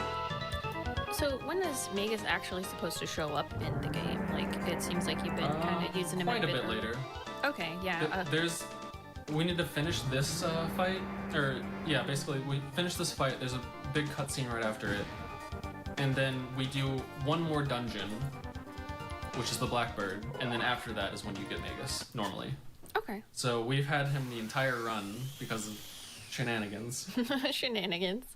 If you do have time at some point, I think maybe explaining what 100% save corruption is would be good, because a couple of people have been asking again. Whenever you have time. I meant to actually mention, you're Do probably they look wondering why closed I'm enough to skipping you like now? 90% of the game when it's called 100%. That's probably the biggest thing. 100% is defined in all of the categories as the same thing, and it's doing all of they're the not. side quests that the Guru of Time This is skin. gives you at the end of the game. And that is, off the top of my Turn head, off symmetry, because the this Green one Dream, goes over here. Masamune 2, Reviving Chrono, Wondershot, Yakra 13, some other stuff, Black Omen. There's like 2 more, I think, but it's yeah, Mother Brain. There we go. And it's basically doing all of those side quests, and it doesn't really take into account any of the other parts of the game. So that's why I can just skip 600 AD altogether in the beginning of the game, and it still be considered 100%. Hopefully, that's probably what you were looking for in terms of definition. It's literally just whatever you want to do, plus do all those quests. So hopefully that clarifies it for some of you watching. Thank you.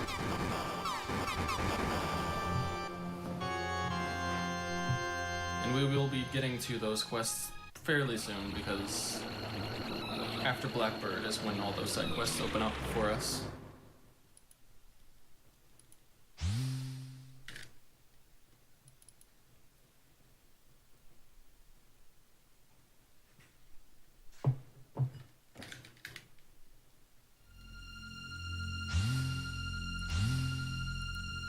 Ominous music.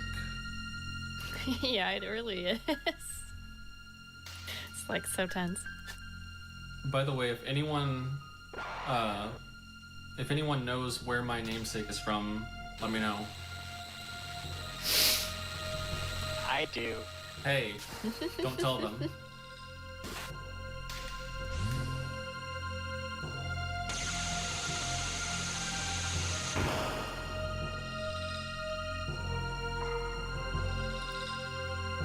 I don't actually have the chat open, so I should probably open that really quick just to see the answers. I'm trying to look for like a cue of what might be the answer, but I'm not sure if I'll know it either.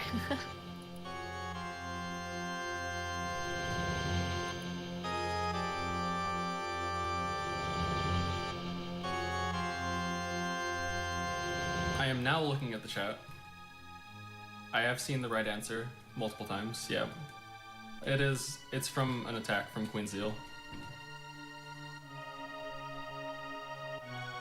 There were lots of people guessing it properly. Oop, So probably oh, do the yeah. cutscene. So for those of us who don't know, maybe you can explain it a bit more when you get time. We'll see it later, at the end of the run. Okay, because cool. she is one of the last bosses. Sounds like a plan. It is not Love Live. It is not Snow Halation.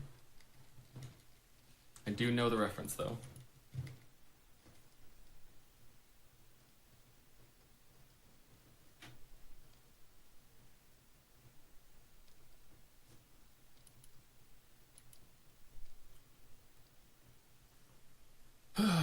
Alright, this cutscene is really long, and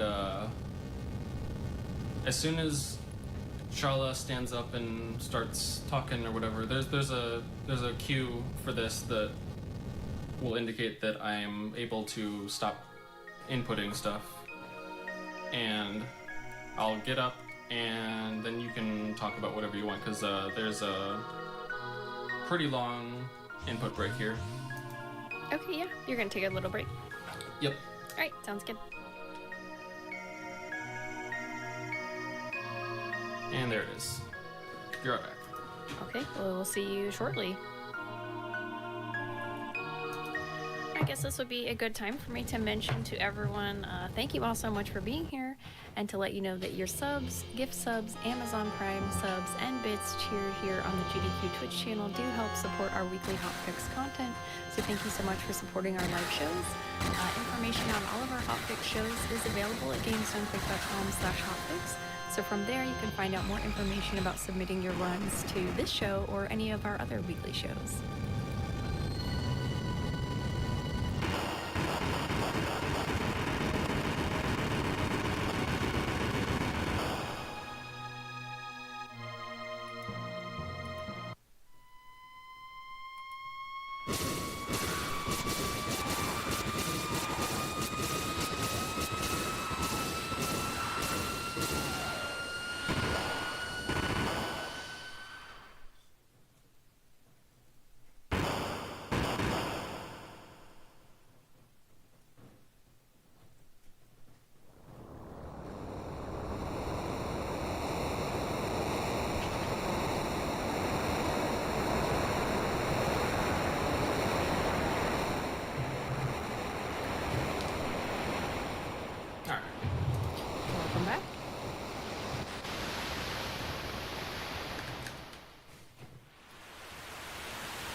Welcome back.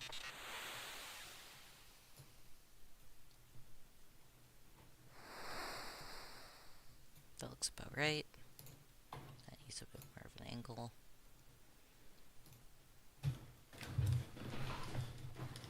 A little bit more mashing and then we'll get into Blackbird. This cutscene right here, and then a little bit of talking before getting kidnapped. Spoilers. I had kind of a question for you that someone brought up earlier in the chat about, you know, the PlayStation 5 and potentially remaking this game. Like, how would you feel about a remake for Chrono Trigger? I mean, I want it if it's good. If it's good, I guess that's the big deal breaker.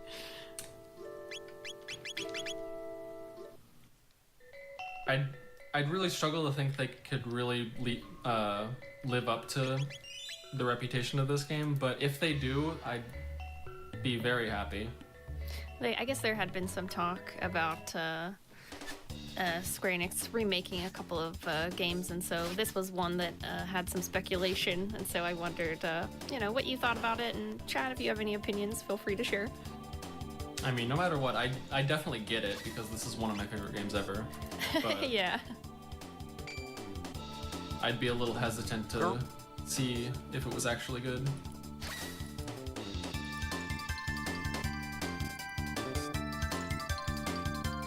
Oh yeah, I did explain at the beginning of the game, I did see it in chat, I did explain what save corruption is at the beginning of the game. Technically, what it's considered is the actual interruption of a save file being saved in order to corrupt the file. And once you load that file, that is a corrupted save. Yeah, basically.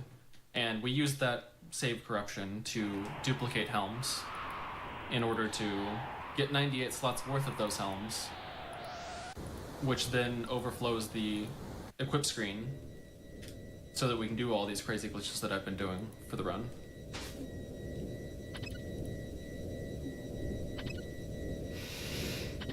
The actual corruption itself is that simple save interruption, though. This is just the result of that.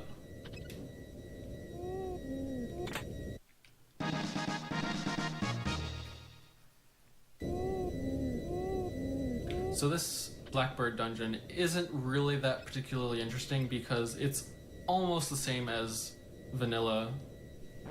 Well, not vanilla, but the other speedrun versions. Particularly, it's very similar to Glitchless because we just go straight to getting Ayla's stuff. And I didn't get a crit, so we're gonna get a lot of tax on us. I do have a random... Sorry, go ahead. I was just Go going to ahead. say, I have a random question from chat. Someone was wanting to know what headset you're wearing. Oh, this is the PS5 headset. Oh, there you go. Speaking of PS5. It's really good. It's a little expensive, but it's good. What was I gonna say? Oh, basically, just go get Ayla's items and get my items back so that I can actually use mid tonics for this fight. But it's just solo Ayla for this Dalton Plus fight. Because, and the big reason is because if you actually summon Chrono or Magus in this whole area, any part of this area, he doesn't show up, or neither of them show up. They're not initialized into the memory, same as the Ocean Palace thing. So you wouldn't actually be able to use them in the fights, and it would just, if you triggered a fight with them, it would just soft lock. So unfortunately we have to do it basically vanilla. Kind of a bummer. Okay, that looks about right.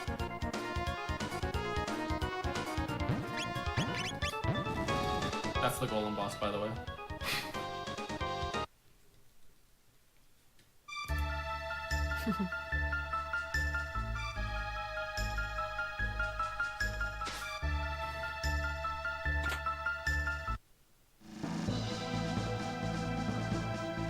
Has anyone asked how I've been able to read all of this Japanese? A couple of people were wondering about the Japanese text, and I think it was just mentioned that it seems to be a little bit faster, but if you want to elaborate some more, can you read any of it? Yeah. I can read the stuff that is important for the run, which is the 2 quote-unquote alphabets, but I can't like read all of the dialogue. Like I don't know a lot of kanji. Yeah, hiragana and katakana. Okay, cool. But most of the run is just me memorizing all of what they are just by looking at them.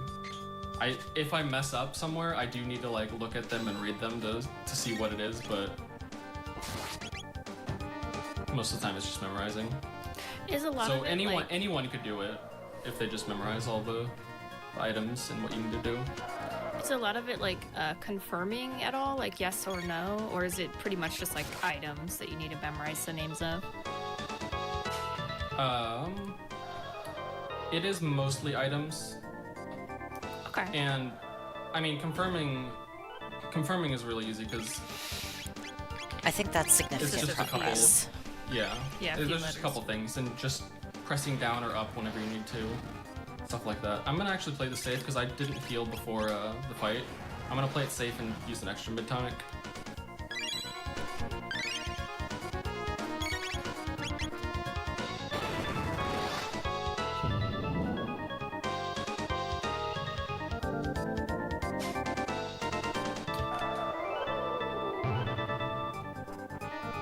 But yeah, if you're worried about if you want to play the Japanese version for whatever reason, which there's only this category and true any percent category without save corruption that use the Japanese version normally, and it's really not that difficult to just know which items you should be using and whatnot just by memorizing. I'm gonna drop you guys off on the raid. I'm done.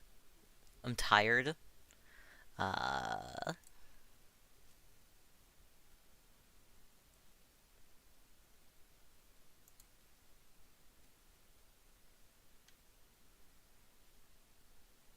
GDQ is not up right now.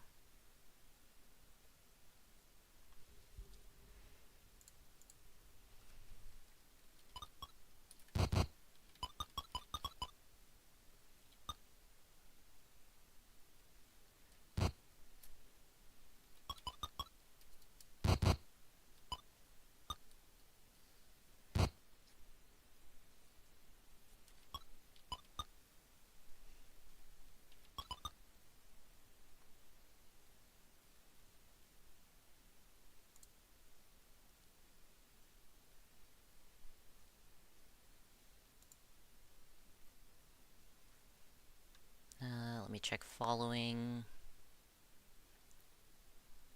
Why are people playing? Let's see, Borderlands. Yeah. Genshin. Minecraft.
Yeah, this one looks nice.